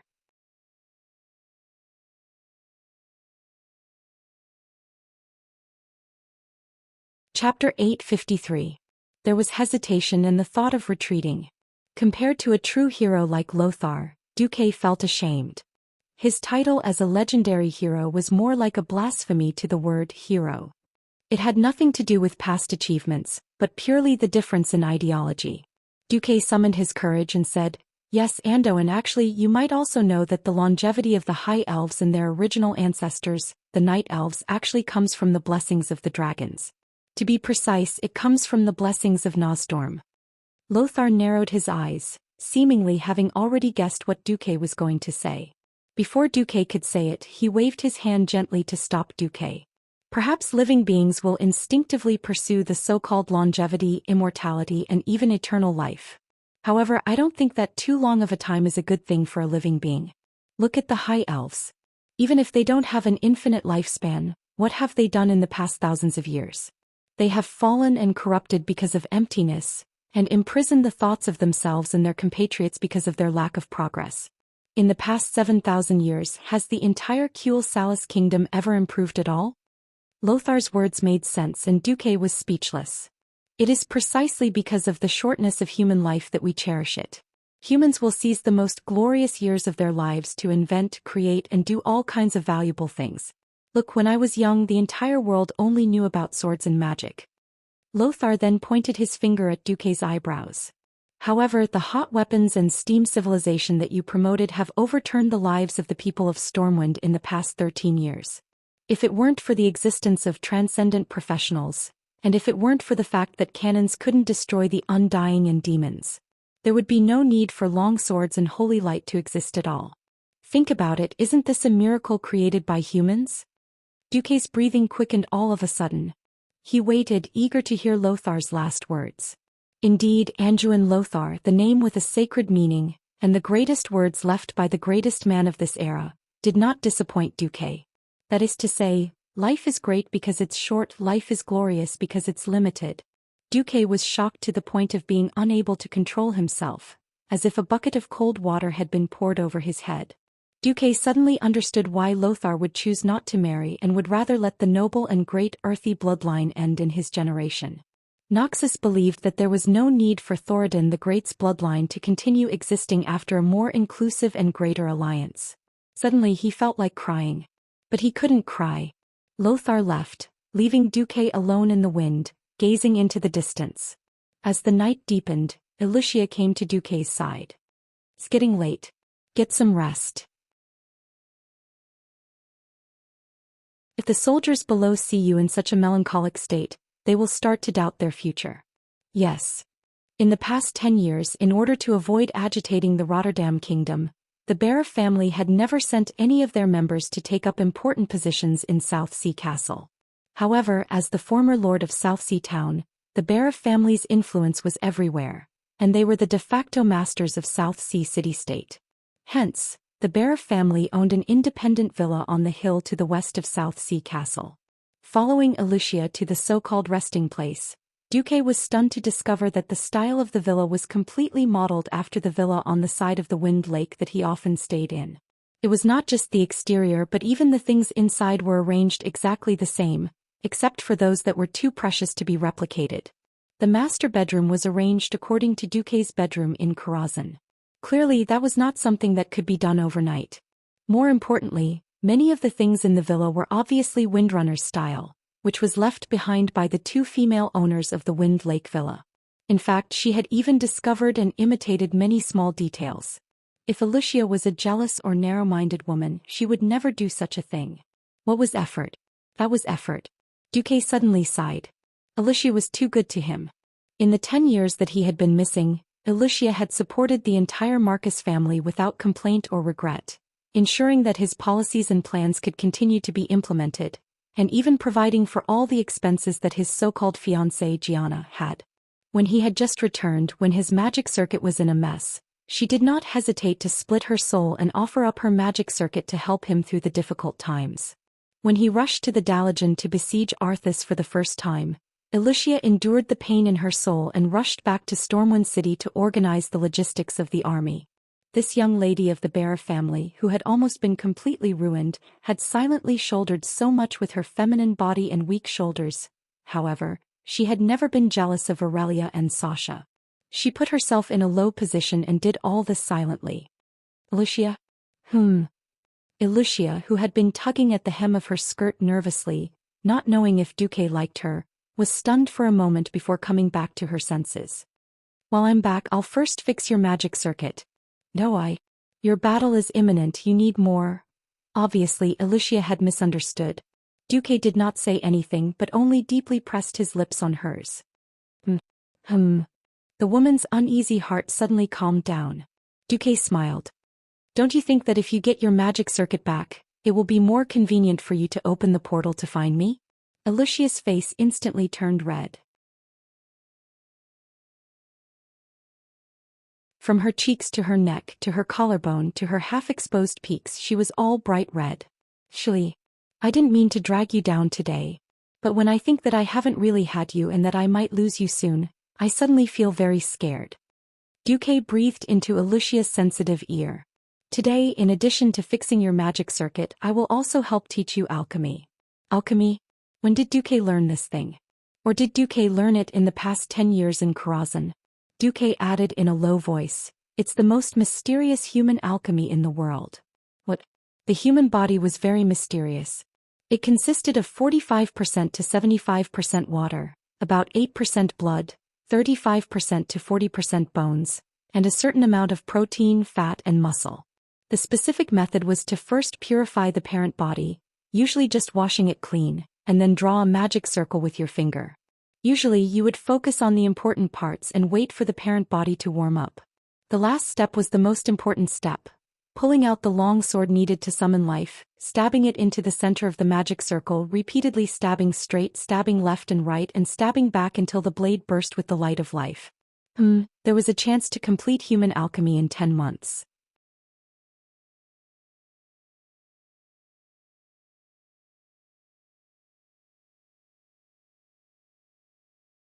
Chapter 854. The moonlight was bright and the beauty was as beautiful as water. As if afraid that her beloved pillow would run away, Lucia hugged Duque tightly and refused to let go. The beauty was exhausted. Duque had been holding back for too long and had gone overboard on a whim, tormenting her greatly. However, Lucia was like a moth flying into a flame, fearless of her own safety, and welcomed him with all her might. When Duque came back to his senses, he realized that this was a combo that Aurelia and Reisa together might not be able to withstand. Would there be any deaths? Would it kill someone? The above two sentences should be understood from two different perspectives. Chinese is a wonderful language. Sensing that Duque moved, Lucia trembled like a frightened rabbit. She struggled to open her tired eyes and said almost subconsciously, "Duque, don't go." Duque was speechless. He gently stroked Alicia's head and said softly, "I won't go, I won't go." Only then did Alicia wake up.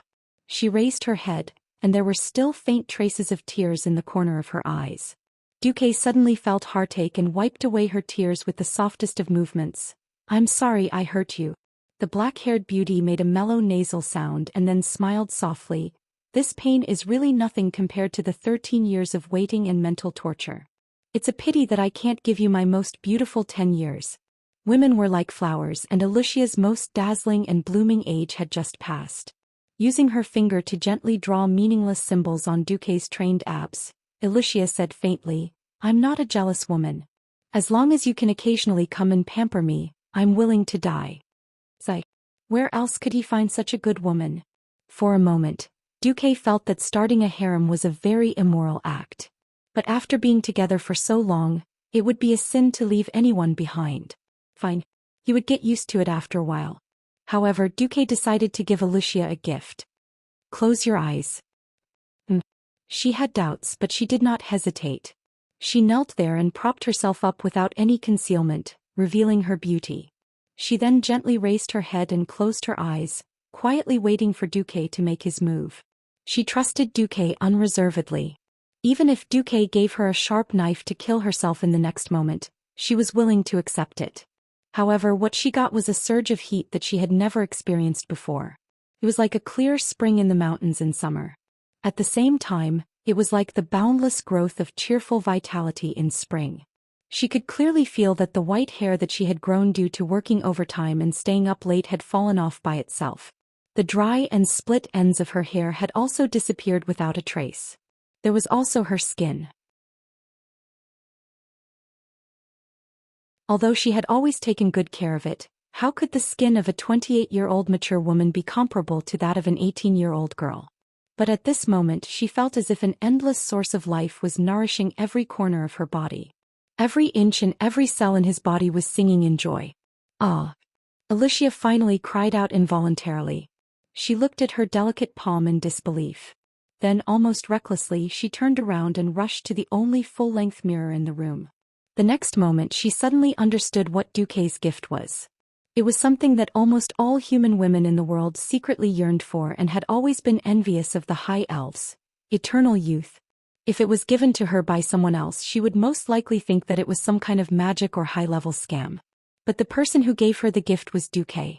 The Duque who saved the Red Dragon Queen Alexstrasza was also her lover. Duque gently hugged Alicia and whispered intimately, "Isn't it just 10 years? If you want 100 years, 1,000 years, I can give it to you."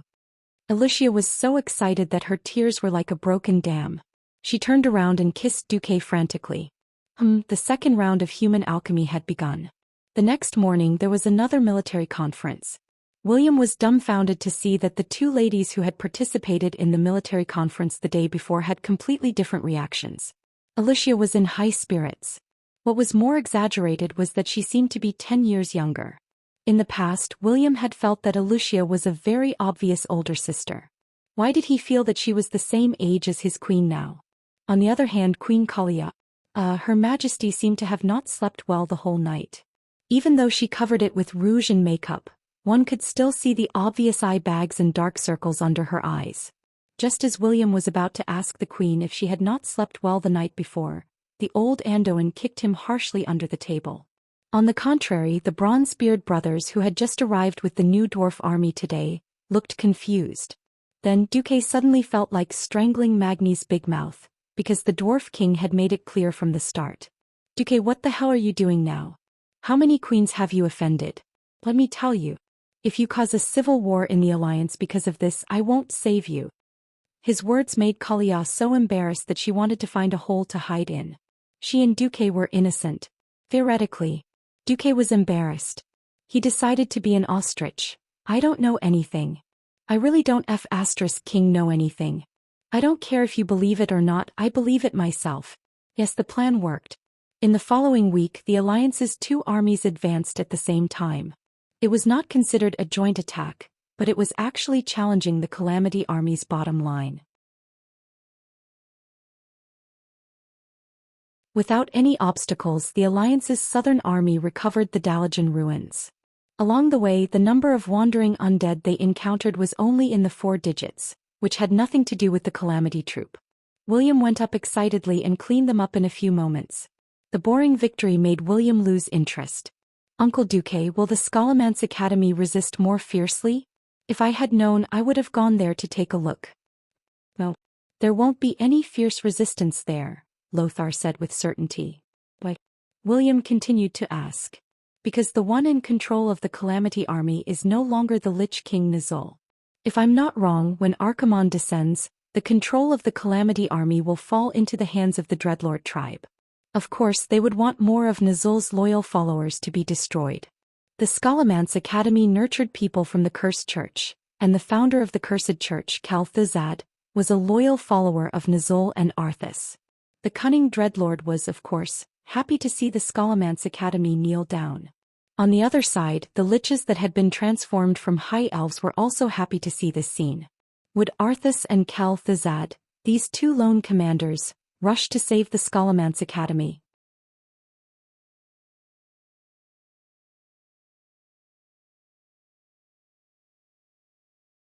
Chapter 855. Caer Daren, the former base of the Barra family, was on the island in the middle of the lake. At this moment, the huge city gate seemed to be under unimaginable pressure, and it was creaking. Every nail, every huge wooden plank, and every piece of reinforced steel frame on the city gate that was wrapped in a thick layer of fine steel skin was trembling, as if it would fall apart at any moment. It was the Dark Dean of Scholomance, Gandling. His dark magic was exploding uncontrollably under the stimulation of the powerful holy light outside the door. He looked at the dark apprentices behind him with pity, and he tried to suppress the unstable structure of the space due to the powerful mysterious power. He reminded them with difficulty, run for your lives. Those who were killed by Ashbringer won't even have the chance to revive. Within a radius of several kilometers, there were Griffin Knights in the sky, warships specially towed by steam tractors on the surface of the water, and Naga and Murloc troops that had been specially summoned to the bottom of the water. The one in charge was even the Murloc prophet Mauger, who had advanced to the Radiant Moon rank. The surrounding space was still completely sealed by the Dalajan mages led by Krasis with a magic array. Regardless of whether Anastrian would come or not, even if he did, no one would be able to save them if Duke entered the battlefield at any time. Unless the entire Scourge army came to rescue them. But was it possible? Not when the Dreadlord family controlled almost all the high-level undead. With the last tone of Gadon's words, there was finally an overwhelming sound of metal tearing and giant wood twisting and shattering at the huge city gate. The gate, which was more than 10 meters tall, collapsed. In the swirling dust, 2 burly figures emitting golden light appeared in front of the dark acolytes and necromancers, ignoring the interference of the dust. Die. Fallen ones. Mograine swung Ashbringer, which was as large as a door, and hundreds of evil souls within 100 meters let out shrill screams before they could even get close. Then, under the blazing platinum light, they were turned into ashes. Retreat? Where could they retreat to? Under normal circumstances, they would retreat to the depths of Scholomance and use traps and mechanisms to deal the most damage to the Alliance. Don't forget, history is very different. The Barra family, which had joined Scholomance in the past, had lost 2 unfilial sons, but the old duke was still living well in Elwyn Forest. Caer Daren was a territory that the Barra family had operated for centuries. What Gadon knew, the Barra family knew. What Gadon didn't know, the Barra family knew. It was a tunnel of uncanny workmanship that connected the bottom of the lake to the island in the middle of the lake. Furthermore, it had been enhanced by concealment magic, preventing detection from those below the Breaking Dawn realm. It had not been opened for over 30 years. A super holy bomb made by the best dwarves and gnome craftsmen was secretly transported to the lowest level of Scholomance. When the lake water mixed with holy light shot out from the ventilation holes of every room in the academy, the outcome of this battle was already decided. Mograine slashed Ashbringer in the air, and the golden sword light that seemed to be able to extend endlessly hit Dean Gadden's black magic shield like lightning, exploding into sparks all over the sky. This was the result of Gadden using lightning and dodging most of the power of Ashbringer. If he had been hit directly, he would probably have been killed instantly. The surrounding space became more and more viscous, and even a powerhouse of Gadden's level could only flash to a mere 20 meters away. Usually, a flash was at least 100 or 200 meters away. Gadden groaned in pain and directly abandoned the magic shield on his body that had been corroded by the holy light.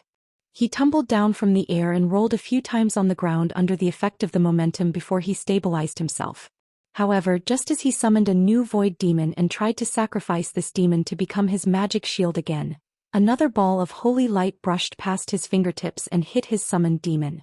That was Saiden Dathrahin's Hammer of Wrath. The hammer made of golden holy light smashed the void demon into pieces.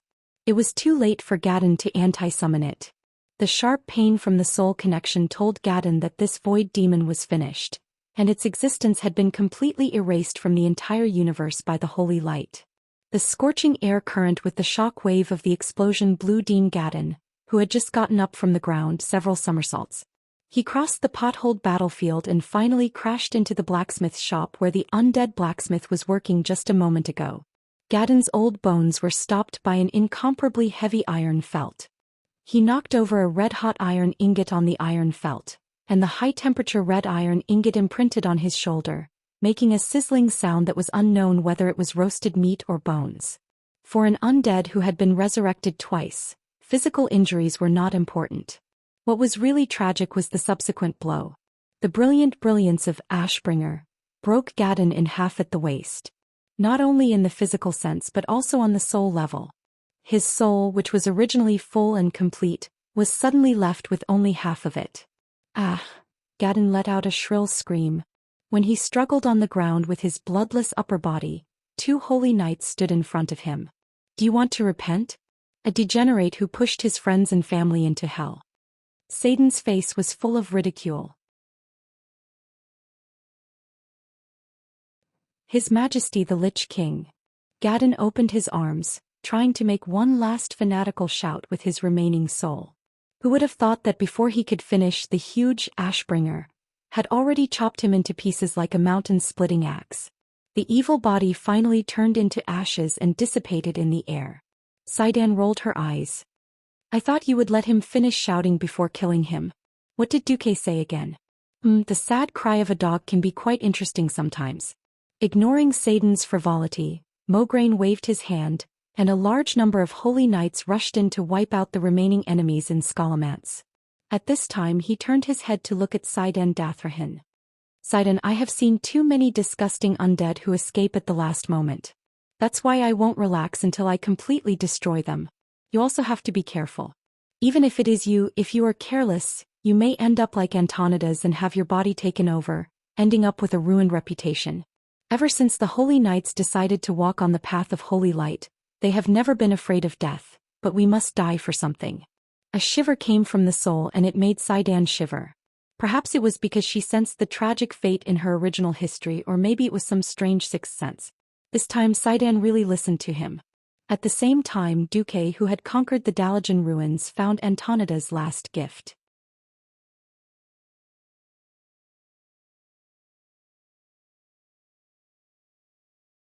Chapter 856. With a hint, it was not too difficult to find. Without a hint, even 10,000 elite rangers and bandits who were good at searching would not be able to find it. Only the heavens knew why mages hid things so well. Looking at the Dalajan ruins that had been reduced to rubble, and even the average elevation of the ground had been plowed down by a few meters by Archimonde's mana, Duque felt a little uneasy. Because what Antonidas wanted him to find were 3 sewer pipes that were 200 meters east of his mage tower. They looked no different from the other sewer pipes in the Dalajan. When Duque used the incantation left behind by Antonidas and cast a small spell on his eyes, his entire vision changed. He could not help but admire the amazing thoughts and imagination of the Dalajan mages. This little method was very simple.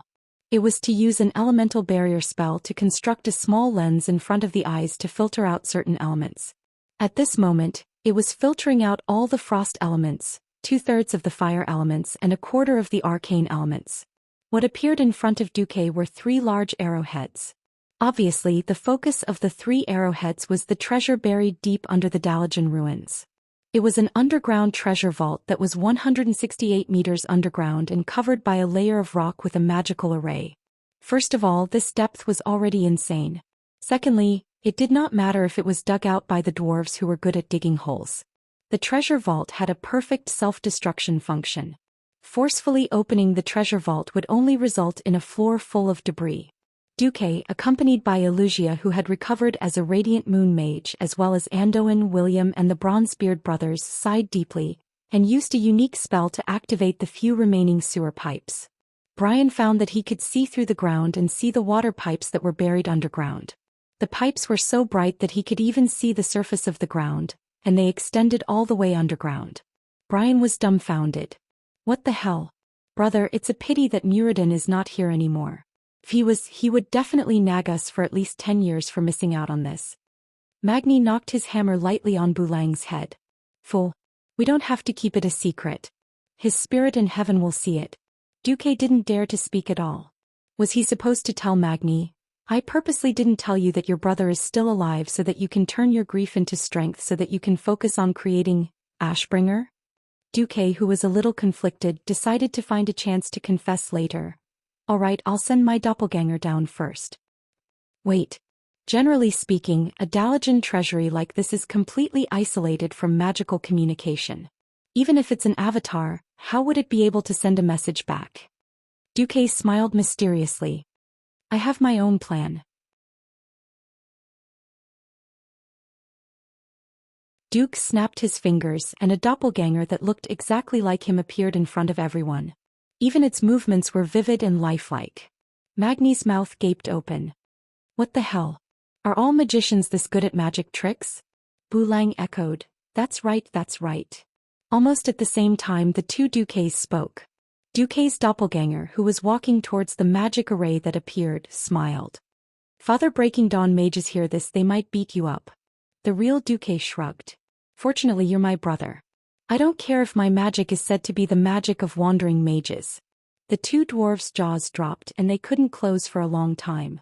Apart from the 2 dwarves, William was also shocked speechless. He turned his head and looked at Lothar with his young face. Uncle Andoin, are all Breaking Dawn mages so powerful? What should I do if I really have to fight a Breaking Dawn mage? Andoin touched the back of his head, only to realize that there were no hairlines on his forehead. He sighed awkwardly. No, regardless of whether he's a Breaking Dawn mage or not, it seems that Duque is the only one as perverted as Duque. As for fighting a Breaking Dawn mage, unless he has the skills of a pioneer warrior, there's no way he can fight now. Who knew that even Wuxia was muttering softly, if Duke really had that many we wouldn't have to fight so hard. Duque was speechless. He really didn't know if Wuxia said that for him, or if she was just expressing her feelings. Antonida's magical defense array was very complete, and all types of magic were isolated. Once the doppelganger entered, not a single magic message could be sent out. Even so, Duque had a solution. After a while, a short and long knocking sound came from the depths of the earth. Of course, ordinary people wouldn't be able to sense such a weak vibration, but the system elf could. A simple Morse code would solve the problem. Short, this is S. Short, long, is A. Short, long, yes is F. Short, is E. Safe. Duque said in a language that the others couldn't understand, causing them to be stunned. It was still Magni who was the most sensitive. He suddenly raised his hand and shouted, "Wait, your doppelganger uses knocking to send signals? Is it Morse code?" Of course, Duque answered instinctively. Magni immediately took out a loudspeaker and placed it on the ground, pressing it to his ear. He even made a shoo gesture for everyone to be quiet. His 3rd brother did the same. The 2 respectable dwarves huddled on the ground, listening to the weak sounds coming from the depths of the earth. It had to be said that when it came to digging underground, dwarves were first-rate experts. There's really a sound, although it's very weak. Magni was the first to shout. Heavens, why didn't we think of this before? Metal conducts sound better than metal. In the future we can rely on knocking on the rails to send the signals we set. The magical Bulang understood by analogy. We don't have to be exploited by those greedy human magicians anymore. Last time that bastard said that my spies told me that my precious daughter was hanging out with a charcoal-like dwarf. He even dared to charge me 500 gold coins for this information. I only found out later that my spy didn't send such a message at all. Magni was indignant. Duque looked constipated. In fact, he really wanted to tell Magni, "Your precious daughter is really like a charcoal-like dark iron dwarf, and it's King true love." Now, Duque didn't dare to complicate the issue. The alliance was already annoyed enough. He didn't want another battle between the Bronzebeards and the dark iron dwarves, at least not now. Ignoring the Bronzebeards, who were ecstatic because of the sudden discovery, Duque walked into the portal with Wuxia. A halo covered both Duque and Wuxia. After a feeling of descending like an elevator, Duque saw a small room. It was a room covered in frost. In the middle of the room, in a long round icicle, a beautiful sky blue staff was sealed.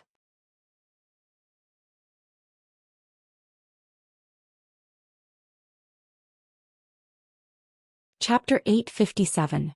The white staff had a psychedelic translucent feel to it. At the top of the staff was a round blue base. On the base was a white jade-like angel with both hands clasped together in a praying posture. It looked a little like white jade, but upon closer inspection, it looked like a silver-plated metal.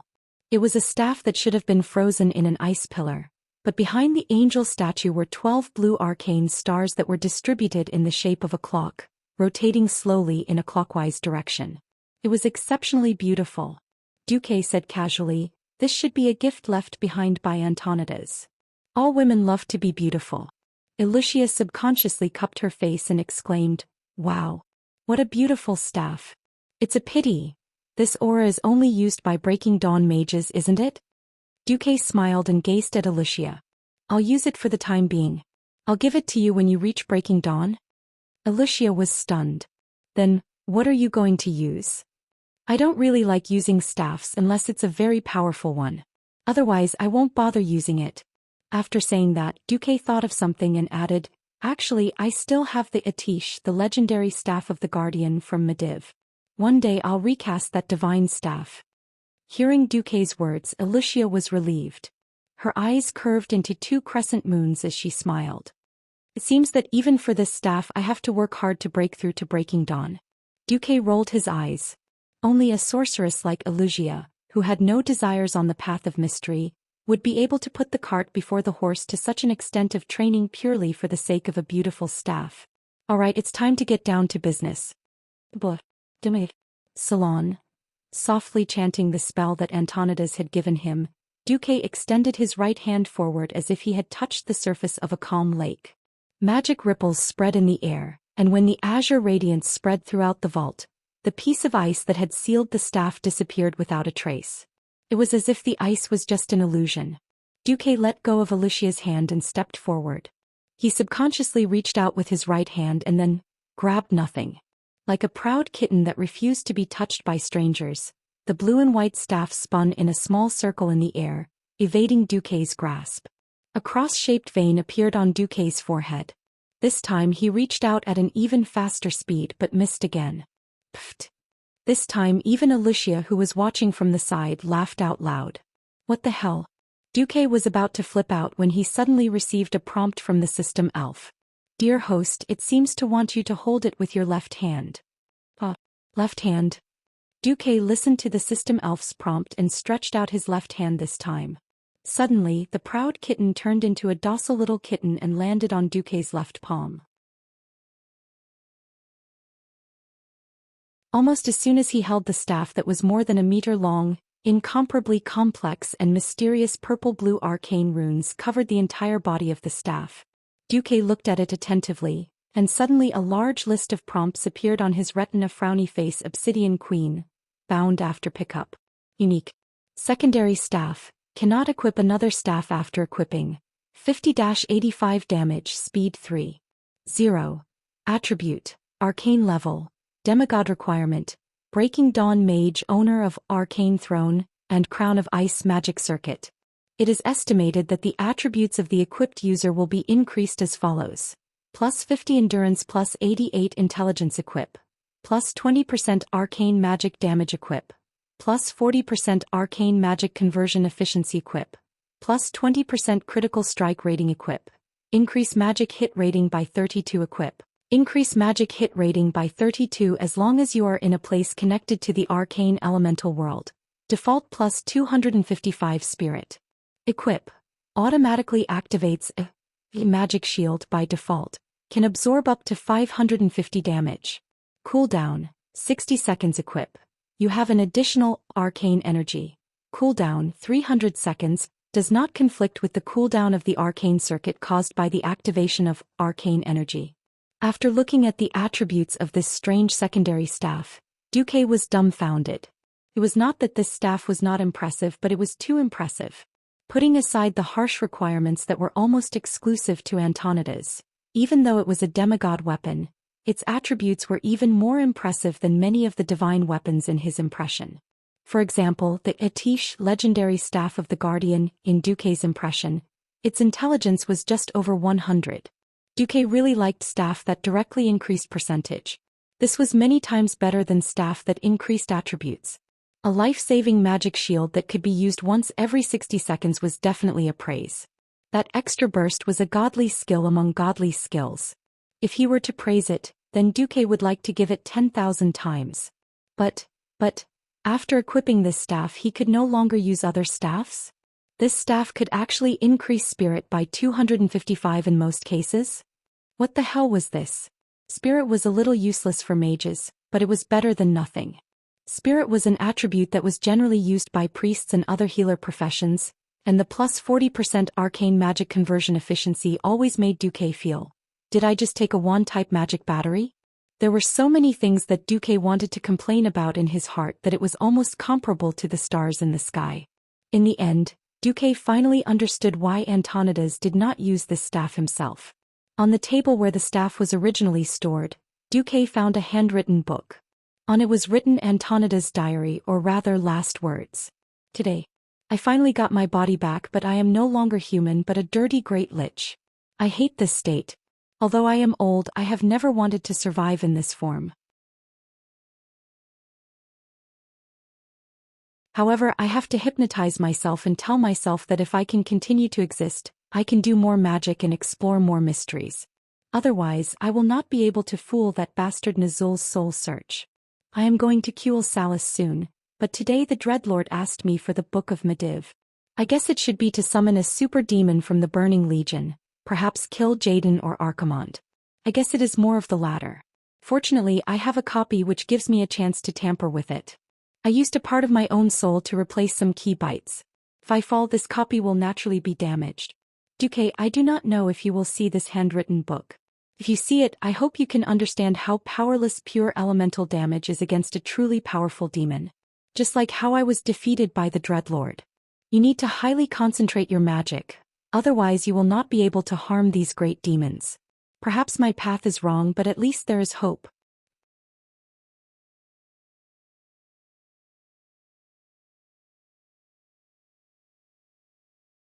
Chapter 858. The second half of the letter described a mage profession that Duque was both familiar and unfamiliar with. Duque looked at it and exclaimed, "Damn! Battle mage."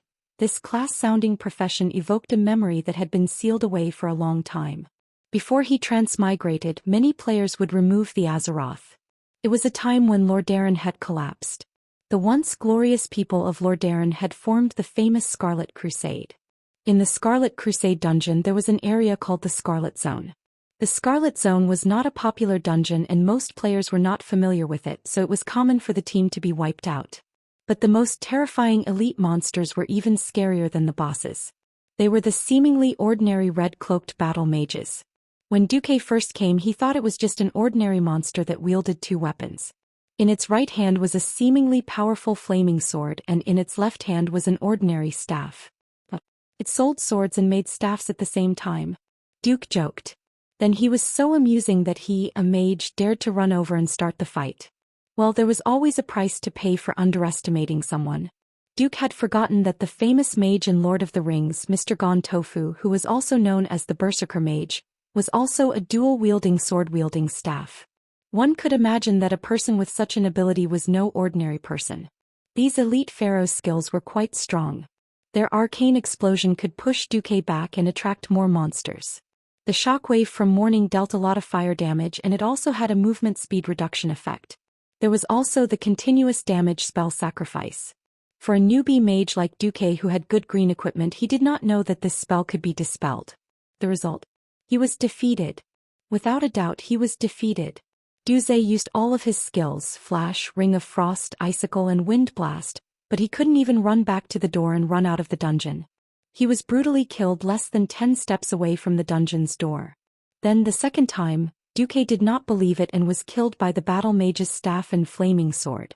Only then did he realize how cruel this world was. Then there was no then. Step by step, the companions worked together to pull these small monsters out and torture them to death. Battle mages weren't a mainstream class in Azeroth, but they appeared repeatedly in major dungeons, torturing the players for a long time. Looking carefully, battle mage could actually have a part-time job. After thinking about it, Duque was speechless. Alright, this was the real world after all. There weren't as many rules and regulations as in the game. Just like the first generation of holy knights back in the day, they were all either priests or warriors. In fact, they didn't forget their own profession's skills. In a sense, this was considered a part-time job. Duque pondered for a moment and smiled. Antonidas actually asked me to take on the role of a battle mage? What was this? Oh right. This can barely be considered a path. However, now that he had a secondary weapon, what about the main weapon? Mainstream staffs were all two-handed weapons. This weird secondary staff was troublesome enough, and Duque did not have a good one-handed weapon. So, Duque casually took the only one-handed weapon he had with his right hand. Yes. It was the unknown one-handed weapon that Lothar had given him. The next moment, Duque felt that fate was playing a joke on him. Looking at the holy sword that shone with a golden light and its attributes, Duque suddenly found that he had lost the ability to roast it. Well, he didn't know where to start even if he wanted to. On the other side, he encountered a problem that he had never thought of before he came to Azeroth. Because of his weight, buoyancy, and the laws of the world, he could not use any teleportation or flying skills in Azeroth. This meant that he had to walk to the Well of Eternity. The endless ocean separated the Eastern Kingdom and the Kalimdor continent.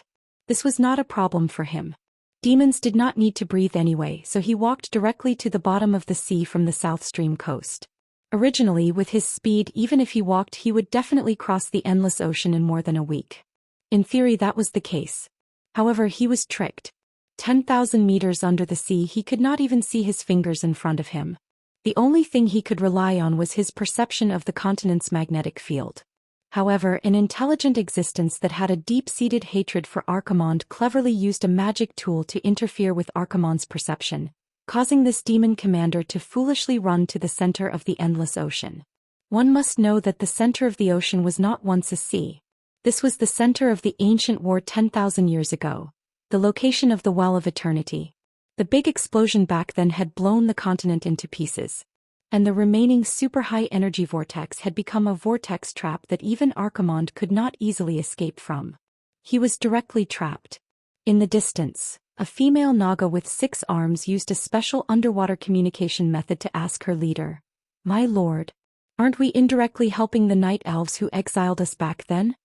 The Naga leader with a huge body and incomparably seductive upper body replied, "Perhaps. But those bastards from the Burning Legion. They actually dumped such disgusting pollutants into the sea. If I don't take revenge, how can I vent my anger?" Impressively, there was an ugly corrosion mark on her collarbone above her left chest. Women all loved beauty. Even if they had fallen from the beautiful high elves to the Naga with a snake lower body, they had never forgotten their natural love of beauty.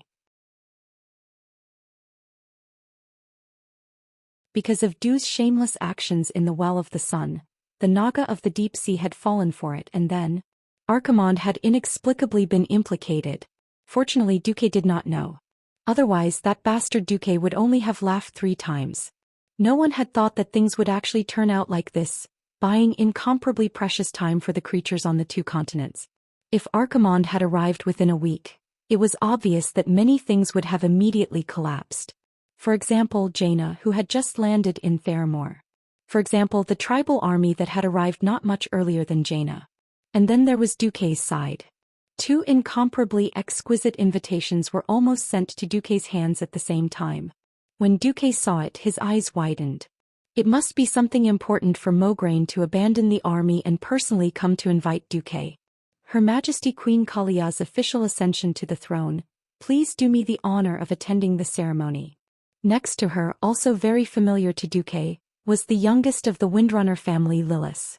Second sister is going to be queen, remember to come.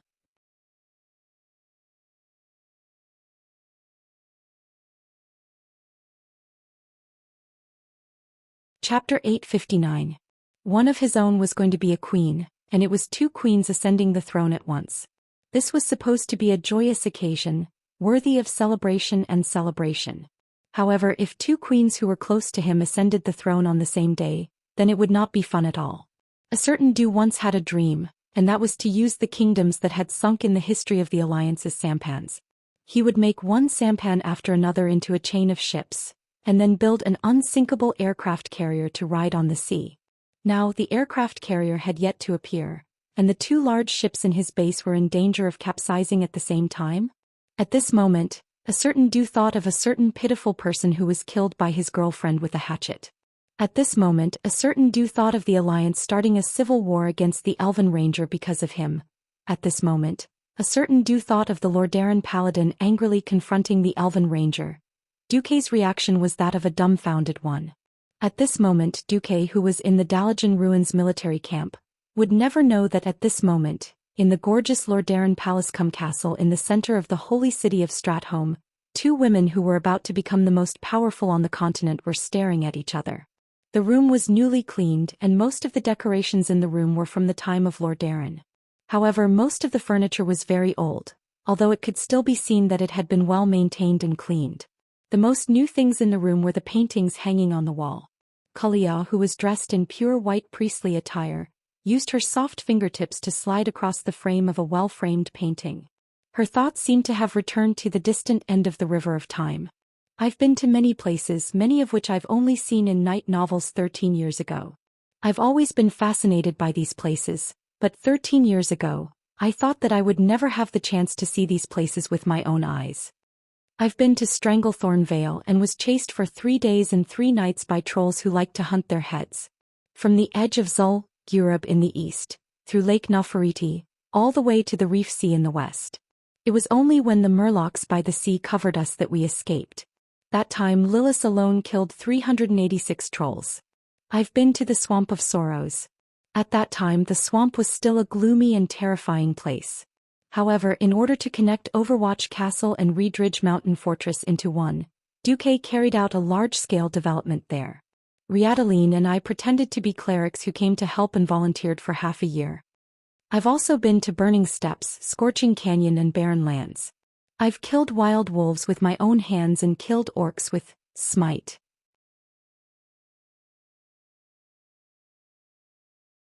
I've seen the pure white snow of Dan Maluo, walked through the mud of the wetland and almost died in the swamp.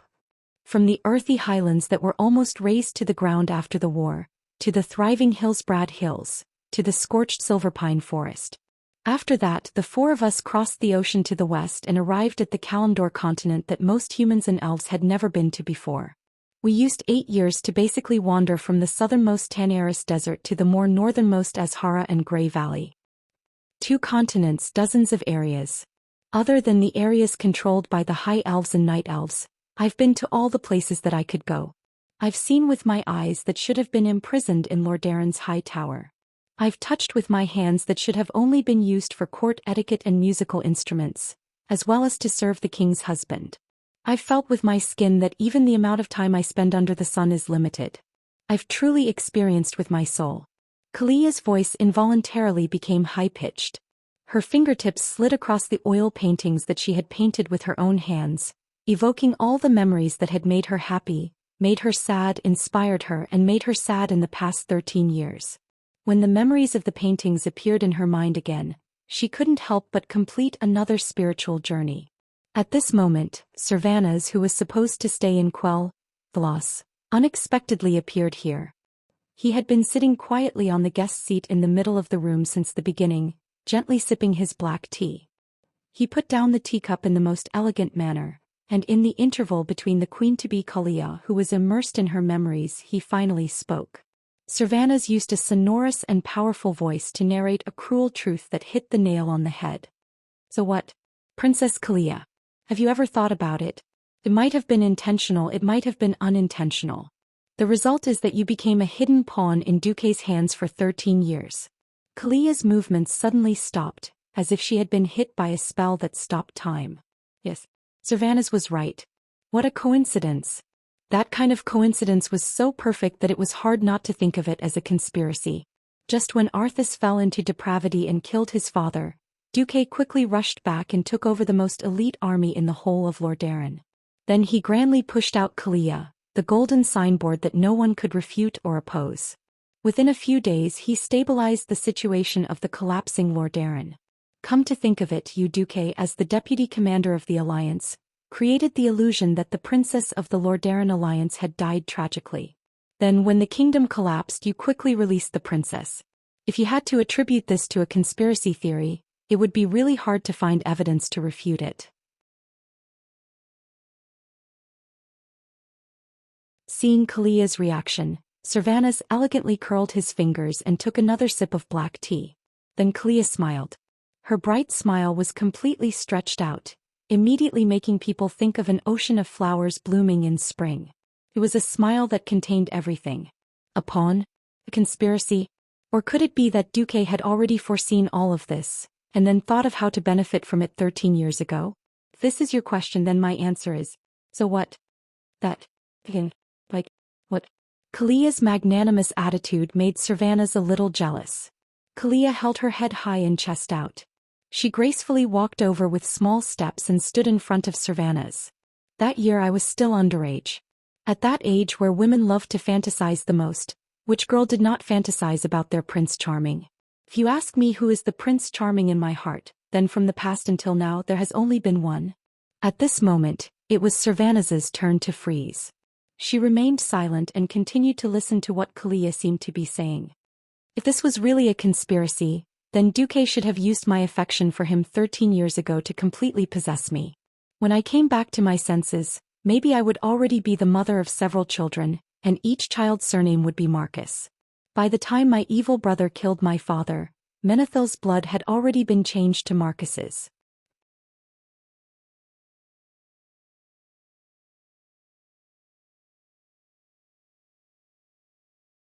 Chapter 860.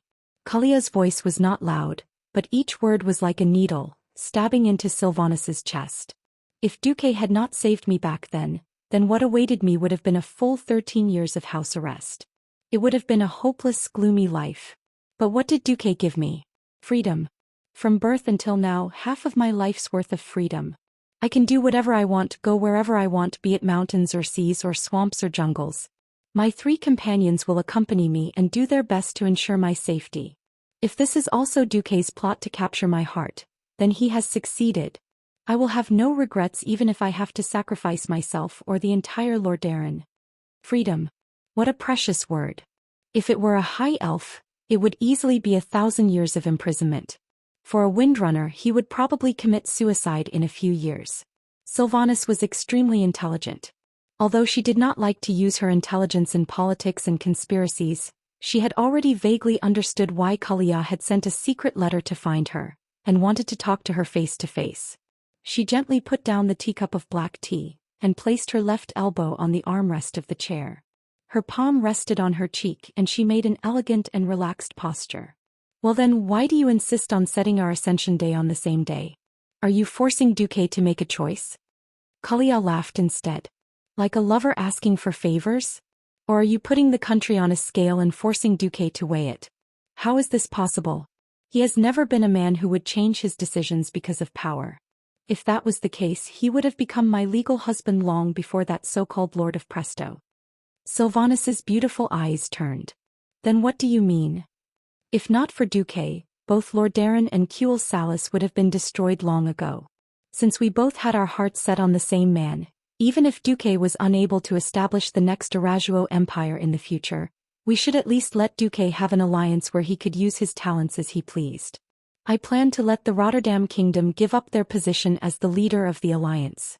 Even so, I hope that Duque's resolution will get a majority of votes in the alliance. Sylvanas narrowed her eyes. You mean that our two countries should advance and retreat together? Kalia said firmly, yes.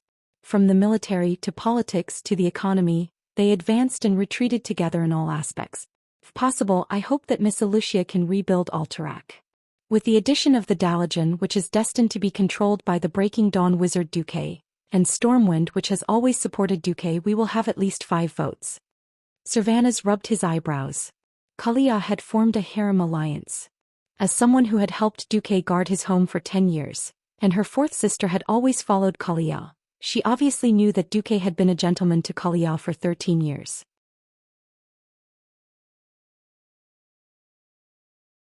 Yet it was like this. Even if Kalia was rejected by Duque emotionally, she still wanted to become Duque's hardcore supporter. This made Sylvanas a little speechless. No matter what, the two neighboring countries had a common enemy and common interests. In addition, their leaders were all loyal to the same man. It would be unreasonable not to unite. If they wanted to be jealous, they would have done so long ago. In any case, the 3 sisters would be by Duque's side in the future. This was an absolute advantage. After thinking about it, Sylvanas sighed helplessly and stretched out his hand. I can't think of any reason to refuse. Alright, we can only let that rascal Duque take advantage of it. Kalia smiled brightly. 2 beautiful hands, 2 hands with the most power in the continent, were held together just like that. Then let us discuss the details of the coronation ceremony. On Duque's side, a completely dumbfounded Duque was pacing back and forth. Lilith was careless and did not know the key point at all. Mograine smiled bitterly. Of course, he understood his queen's thoughts. Perhaps on a national level, even if the Rotterdam lost 2/3 of its territory, it would still be able to suppress the elves in terms of national power. In terms of relationships, Queen Kalia had not entered Duque's circle at all.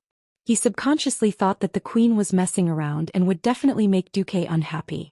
Didn't the dignified Princess Courtier's marriage break off just because Duque said so? On the other side, William secretly asked Andoin, "Uncle, this is..." Andoin rolled his eyes. First, I'm not good at this kind of thing with women. Second, no outsider can save Duque from this kind of thing. So let's just watch the show. William sighed along with him.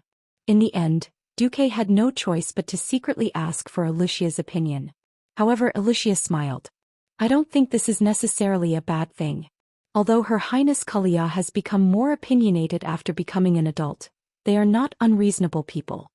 Duque was exasperated. Then what is this? Coronation on the same day? Both of them are treating me. Do you want me to rush to the venue, or do you want me to clone myself thousands of kilometers away? No matter what I do, it will be disrespectful to the other country. Alicia let out a clear laugh. She covered her mouth and laughed without saying a word. Ha ha ha.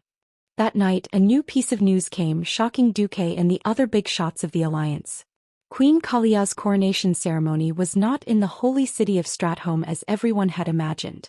Queen Sylvanas's coronation ceremony was not in the ruins of Silvermoon City. The reason why the 2 queens chose to coronate on the same day was that both countries had a common enemy, the Death Knight Arthas and the Scourge army. In order to rebuild the kingdom and work together in the post-alliance era, the 2 queens jointly decided to hold the coronation ceremony on the 25th of September at the Salas Trail on the border between the 2 countries. In a sense, as a big country, Rotterdam had made more concessions. Silvermoon City had become history, and the reconstruction of the new Silvermoon City was still far away, but Stratholme was still there. Moreover, the power of the 2 countries was disproportionate. Even though they were facing a disaster now, Rotterdam still had more than 1 million soldiers and civilians in the eastern plague lands. And Kuel Salas only had a little more than 100,000 elves left. But Queen Kalia was determined to do it. Unable to convince Kalia, Mograine and the others could only pinch their noses and accept it. Time flew and the day arrived in the blink of an eye. When Duque arrived at the scene, he was a little dumbfounded. Miraculously, there were 2 coronation thrones, or rather half of a country. This was because the southern half of the rank 9 throne had the typical Rotterdam style, luxurious and exaggerated. Although the northern half also had the gorgeous artistic style of the High Elves, because the queen was a ranger, there were many more elements of the forest. Frankly speaking, these 2 combinations looked neither fish nor fowl when looked at together. Unfortunately, all of this was not the main point. You put a chair in between the 2 queens' thrones. What are you trying to do? Duque was under a lot of pressure.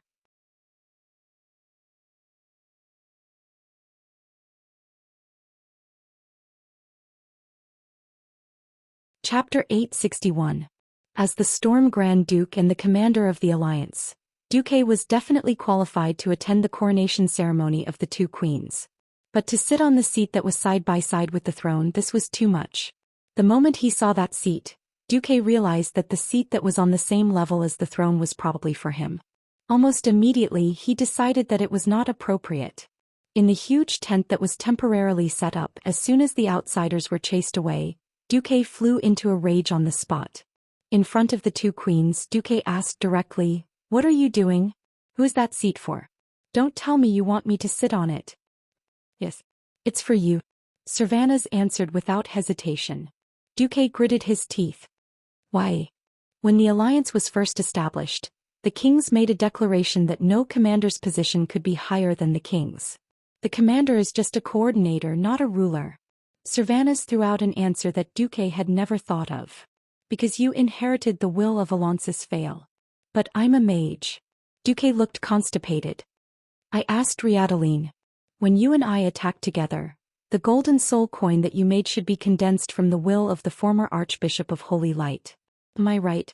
Duque was speechless. At the side, Kalia began to sing. Why did the Calamity army invade so quickly? Why did Lordaeron and Cule Salis collapse so easily? Why did the Church of the Cursed easily infiltrate the upper echelons of the 2 kingdoms? The former prince of Lordaeron has fallen. Cervantes continued, the king of Cule Salis has also fallen. And Darkin and the other members of the Silver Moon Council. Kalia continued, doesn't this show how much harm the lack of faith has caused to the world? So after our discussion, the upper echelons of the 2 kingdoms unanimously decided that from the day we ascend the throne, to fight against evil and to purify ourselves, the 2 kingdoms will worship the Church of the Holy Light as the national religion. We will vigorously promote the training of priests and paladins. Cervantes continued, at the same time, the elites of our 2 countries will be under your command to deal with the upcoming Archaran crusade. They made so much sense that Duque had nothing to say. If they wanted to push Duque out from a personal point of view, Duque would not agree no matter what. The problem was that Duque had indeed inherited Alonsis' moral integrity. There was no way to deny it. After all, Duque had been the last person to see the Archbishop of the Church of the Archbishop. At that time, all the clergies in Stratholme saw the Archbishop give Duke a Holy Light inheritance. Of course, the position of Archbishop of the Holy Light was passed on to Uther. The problem was that the Church of Holy Light pursued selflessness and dedication too much, which actually conflicted with the interests of the nobles. Even though Uther was the Archbishop of the Church of the Holy Light, when Uther and Arthas clashed, Tyrrhenas, who was determined to have more royal power than divine power, demoted Uther. Even though Uther also held the position of Archbishop of the Holy Light, when Uther and Arthas had a conflict, Tyrrhenas, who was determined to have more royal power than divine power, immediately demoted Uther. Now there were many people who had the Holy Knight's legacy, but they were all fighting. There was no one who could truly represent the will of the Holy Light. Now there were many people who had the Holy Knight's legacy, but all of them were fighters. There was no one who could truly represent the will of the Holy Light. It was not impossible to bring up Duque from this angle. Kalia added fuel to the fire. Duque, just agree. Now that there is a craze for revenge in both kingdoms, I feel that there is a need to properly guide this hatred. Mograine, Abendus, and Dathrahan all believe that you who have the true legacy of Archbishop Fail, can indeed represent the will of the Holy Light. At this time Elucia, who had been following behind Duque silently, said to Duque, Touraine and Windsor have also agreed. Sylvanas narrowed her eyes. Riadeline, who is about to form the Holy Knights in our kingdom, also thinks that you are very suitable. Duque suddenly realized that he had been sold out by his women. If he did not stand up, he might really let the historical Scarlet Crusade rise again. Since ancient times, countless history had proven that fanatics were not destined to have a good ending. It was precisely because of their extreme nature that extremists would never receive the support of the masses. Since he had already saved Mograine and Abendis, he would not be able to forgive himself if he allowed them to go back to their old ways. Duque scratched his head. All right, you've convinced me. Although in a way that I hate. In the big tent, the three women showed expressions of joy at the same time. Wuxia said with a smile, "Are you done with your official business?" Now that the official business was done, it was time for private matters. Suddenly, the two queens who had been so majestic just a moment ago, flinched a little at the same time. Of course, Queen Kalia's reaction was slightly bigger. Knowing that she could not avoid it, Kalia stepped forward and bowed deeply. "I'm sorry. This time I was the one who suggested this first." Sylvanas indifferently interjected, "But I agreed." Agreeing meant that she was an accomplice. Queen Sylvanas was quite loyal. Duque put his hands on his hips. "I don't understand. What are you trying to achieve by doing this?" Kalia raised her head. "I just want to tell you and the world that the two of us and the kingdom behind us will support you unconditionally. Have you considered the reaction of the other kingdoms? What do you want Magni to think? What do you want Daelin to think? What do you want Varian to think? No, I think they will value your voice more. Now that the demon commander of the Burning Legion has arrived, according to Mediva's prophecy, there will be more crises of world destruction coming to Azeroth. What we need is a more united alliance, a single correct voice." Of course, Duque knew that his actions in the future were correct. After all, the general trend was still going in that direction. He was also sure that most of his opinions were correct. But at this point, was the alliance still the alliance? Duque could not help but feel puzzled. Wuxia spoke. "Duque, you have not been here for the past 10 years. That's why you don't know how serious the internal strife within the alliance has been. If it wasn't for the Stormwind Kingdom and the Iron Furnace Fort holding the fort, the alliance would have withdrawn the army from the watchtower and cancelled the surveillance of the Burning Steppes and Scorching Canyon." "Bastard. You're asking for it." Duque could not suppress his anger. Sylvanas blinked. "That's why we're doing this, to give you more authority."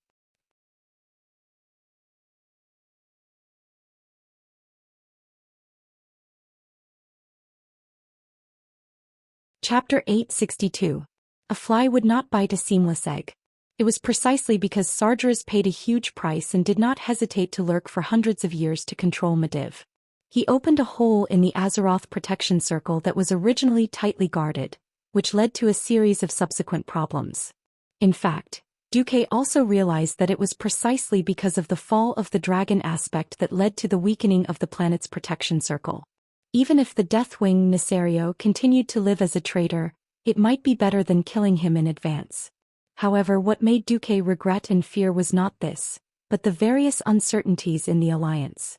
Different races, different kingdoms, and different demands. This difference was all around.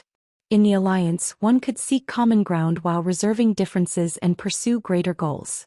Duque believed that when he was around, he was absolutely sure that he could control the itch and pain points of each country, and stimulate or urge each country to make the right choice with a common goal.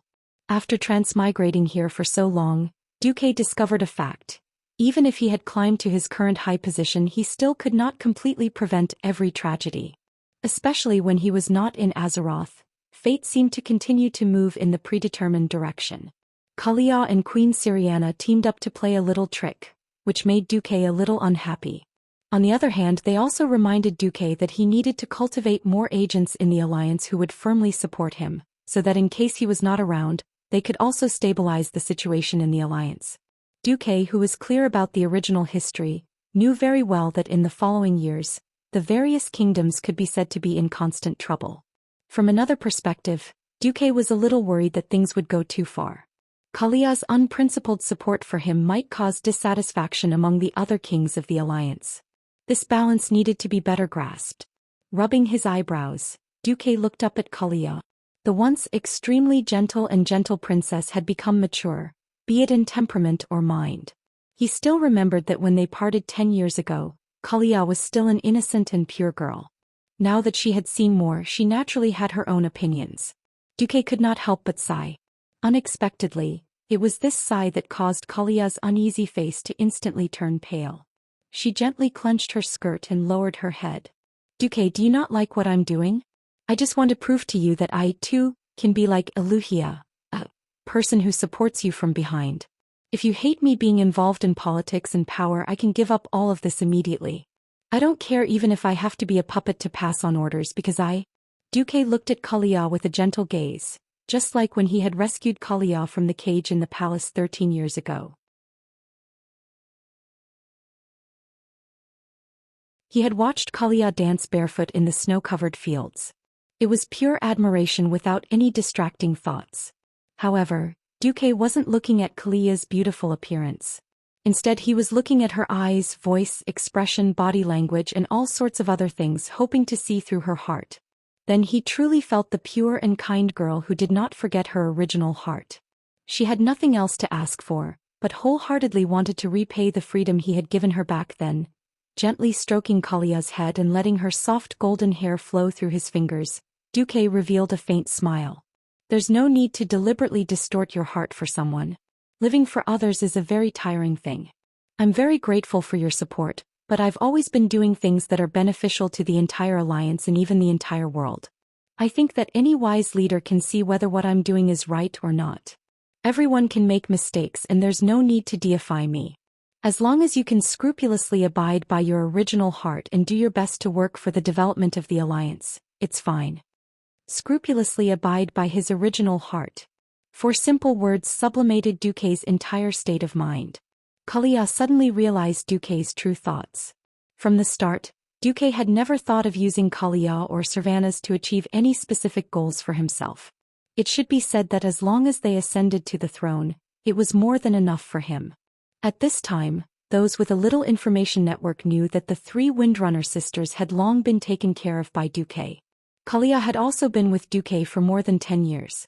Who didn't know that those two families would be hardcore supporters of Duque? If they made too big of a move as soon as they ascended the throne, it would instead agitate the other kings, who would worry that their own kingdoms would be peacefully evolved by Duque. After all, for the aristocratic forces that were used to playing political games, it was not uncommon for them to spend more than 100 years annexing other forces and developing their own families. Understanding all of this, Kalia felt a little ashamed. She was ashamed of her own political immaturity. She nodded. I understand. I will do my best to revive the Rotterdam Kingdom and make the alliance stronger at the same time for the fundamental interests of the people of the Rotterdam Kingdom.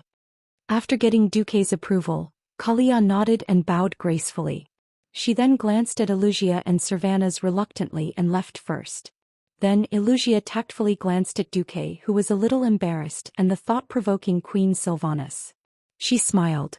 I'll go out first too. You guys haven't seen each other for so long, you should have a good chat. Finally, only Duque and Queen Sylvanas were left in the huge tent. Cervantes, on the other hand, was straightforward.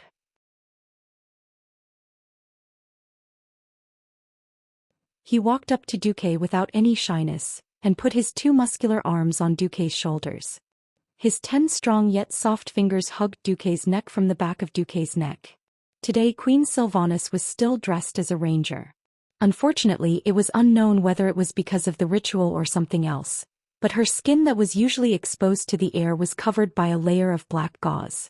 Although it was more alluring after being hugged, it lacked the feeling of skin against skin. Duque asked, with your intelligence, there's no reason you can't figure out that Kalia is a little silly doing this. Queen Sylvanas rolled her eyes. It's okay.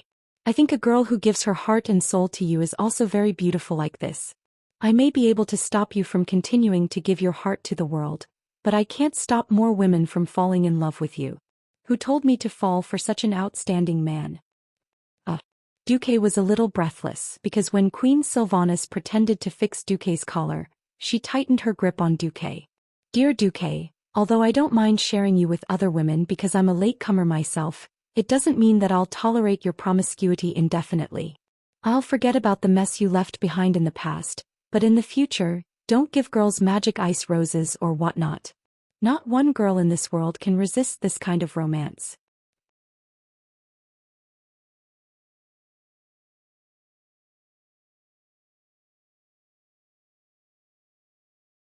Chapter 863. For a moment, Duque froze. Words like capsize kept popping up in his head. However, Queen Silvani's attitude made Duque feel a little complicated. There was no such thing as absolute perfection in love.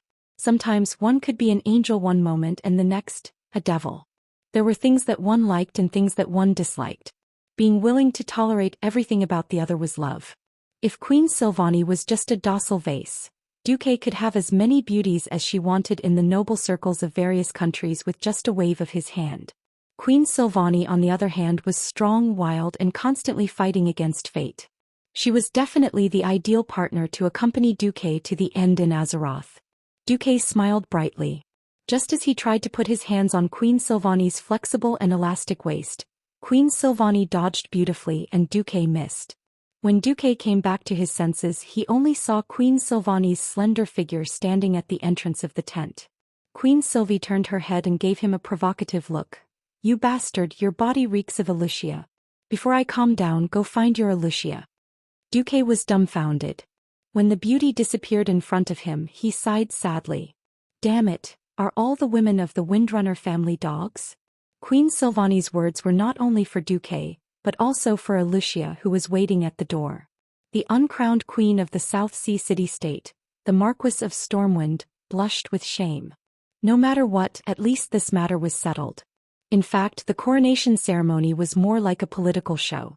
The two queens first held the coronation ceremony at the border, and then the official ceremony was held in their respective main cities. Of course, Rotterdam was the holy city of Stratholme. After tomorrow, the country would officially be renamed the Kingdom of Sindorii, and the coronation ceremony would be held on the plains to the east of the ruins of the old Silvery Moon City. Just like in the original history, the elves decided to rebuild a new Silvery Moon City here. This was by no means an easy task. The plague had not been completely eradicated and most of the crops had been destroyed.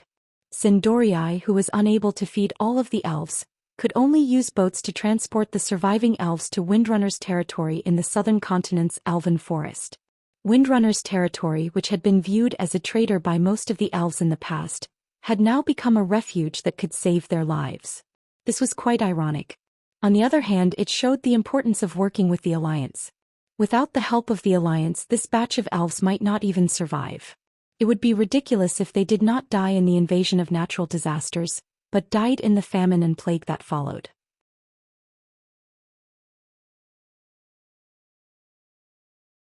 Just like that, on the 25th of September in the Dark Portal, the two formerly top-tier northern kingdoms had their empresses enthroned on the same morning, proclaiming the new birth of their kingdoms.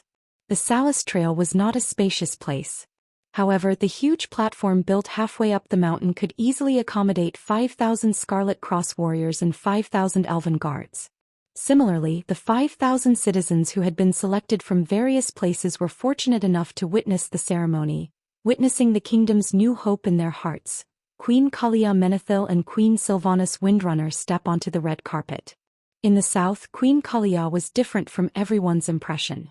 She was not wearing her usual light princess dress. Instead, she was wearing a pure white gold-rimmed commandment priest robe that was incomparably solemn. She looked solemn, holding the holy book of the Church of Holy Light in her left hand, and the scepter that symbolized Lord Darren's authority in her right. Her soft blonde hair was tied up behind her head as she slowly walked forward. In the north, Queen Sylvanas's clothes had also changed the impression that the elves had of her as an elven ranger in the past. Today, the first thing that caught their eyes was her fiery red cloak. Then there were 3 layers of red pauldrons with golden edges stacked on top of each other like a sandwich. On the edge of each layer was a row of long, fierce and lifelike fangs, the fangs that had once been pulled out of the mouths of trolls. Her entire upper body, apart from the pauldrons and the cloak, only had the breastplate that looked like a chest. In the middle of the breastplate, there was a huge golden gem that seemed to be twisting with electricity. It was dazzling. Her lower body was a pair of tight red breeches, matched with a set of leg guards that were also fiery red.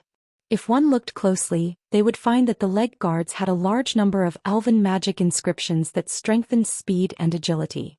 Coupled with the large bow slung across her back and the quiver filled with sharp arrows that never left her body, she was the complete opposite of Queen Kalia's style. One martial art. One martial art. However, they also slowly moved forward under the gazes of the honor guards lined up neatly along the red carpet, surrounded by a formation of swords and spears not far away. Servana's steps were obviously bigger, but because of her slower pace, the two queens reached the bottom of the throne steps at the same time. Separated by the clearly marked border under their feet, the two queens stood across the border. Servana smiled. Together. Kalia nodded. Of course. At the same time, Mograine and Riadaline, who stood at the bottom of the steps on the left and right, shouted at the same time, "Hail to Her Majesty the Queen." The next moment, the holy knights standing on both sides of the red carpet gathered holy light in their bodies at the same time. Clusters of holy light rose like curtains, wrapping the figures of the two queens in it. Under the watchful eyes of the crowd, they walked up the highest step at the same speed, step by step, step by step. Waiting for them there was Duque in his blue and white formal attire. Before this moment, many people did not know why the young-looking Duque was standing in this sacred position. They were even more indignant that the two queens walked to the highest step and knelt on one knee to Duque. "Why should our queen kneel to you, the commander of the alliance?" Until the huckster Duque spread out his right palm, letting a dazzling illusory gold coin, like a small sun, float in the air. Duque's voice echoed throughout the venue. A long time ago in the Dalajan, a Lordaeran missionary threw a copper coin into the fountain pool and made a wish. "I hope that one day I can spread the way of the holy light to the civilians and teach them the meaning of the three virtues." Then throughout his life he saved countless civilians, and in the battle of the dark portal that almost caused the extinction of the humans and the high elves, he created a brand new profession, the Holy Knight.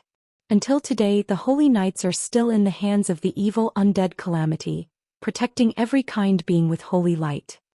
Duke paused for a moment, then said the name in an emotional tone. "This great missionary of Lordaeran is the former Archbishop of the Holy Light, His Excellency Alonso's Fail." You're tuning in to the Zhou Xian's Legacy YouTube channel. Don't forget to subscribe and join us on this journey to catch the most captivating stories.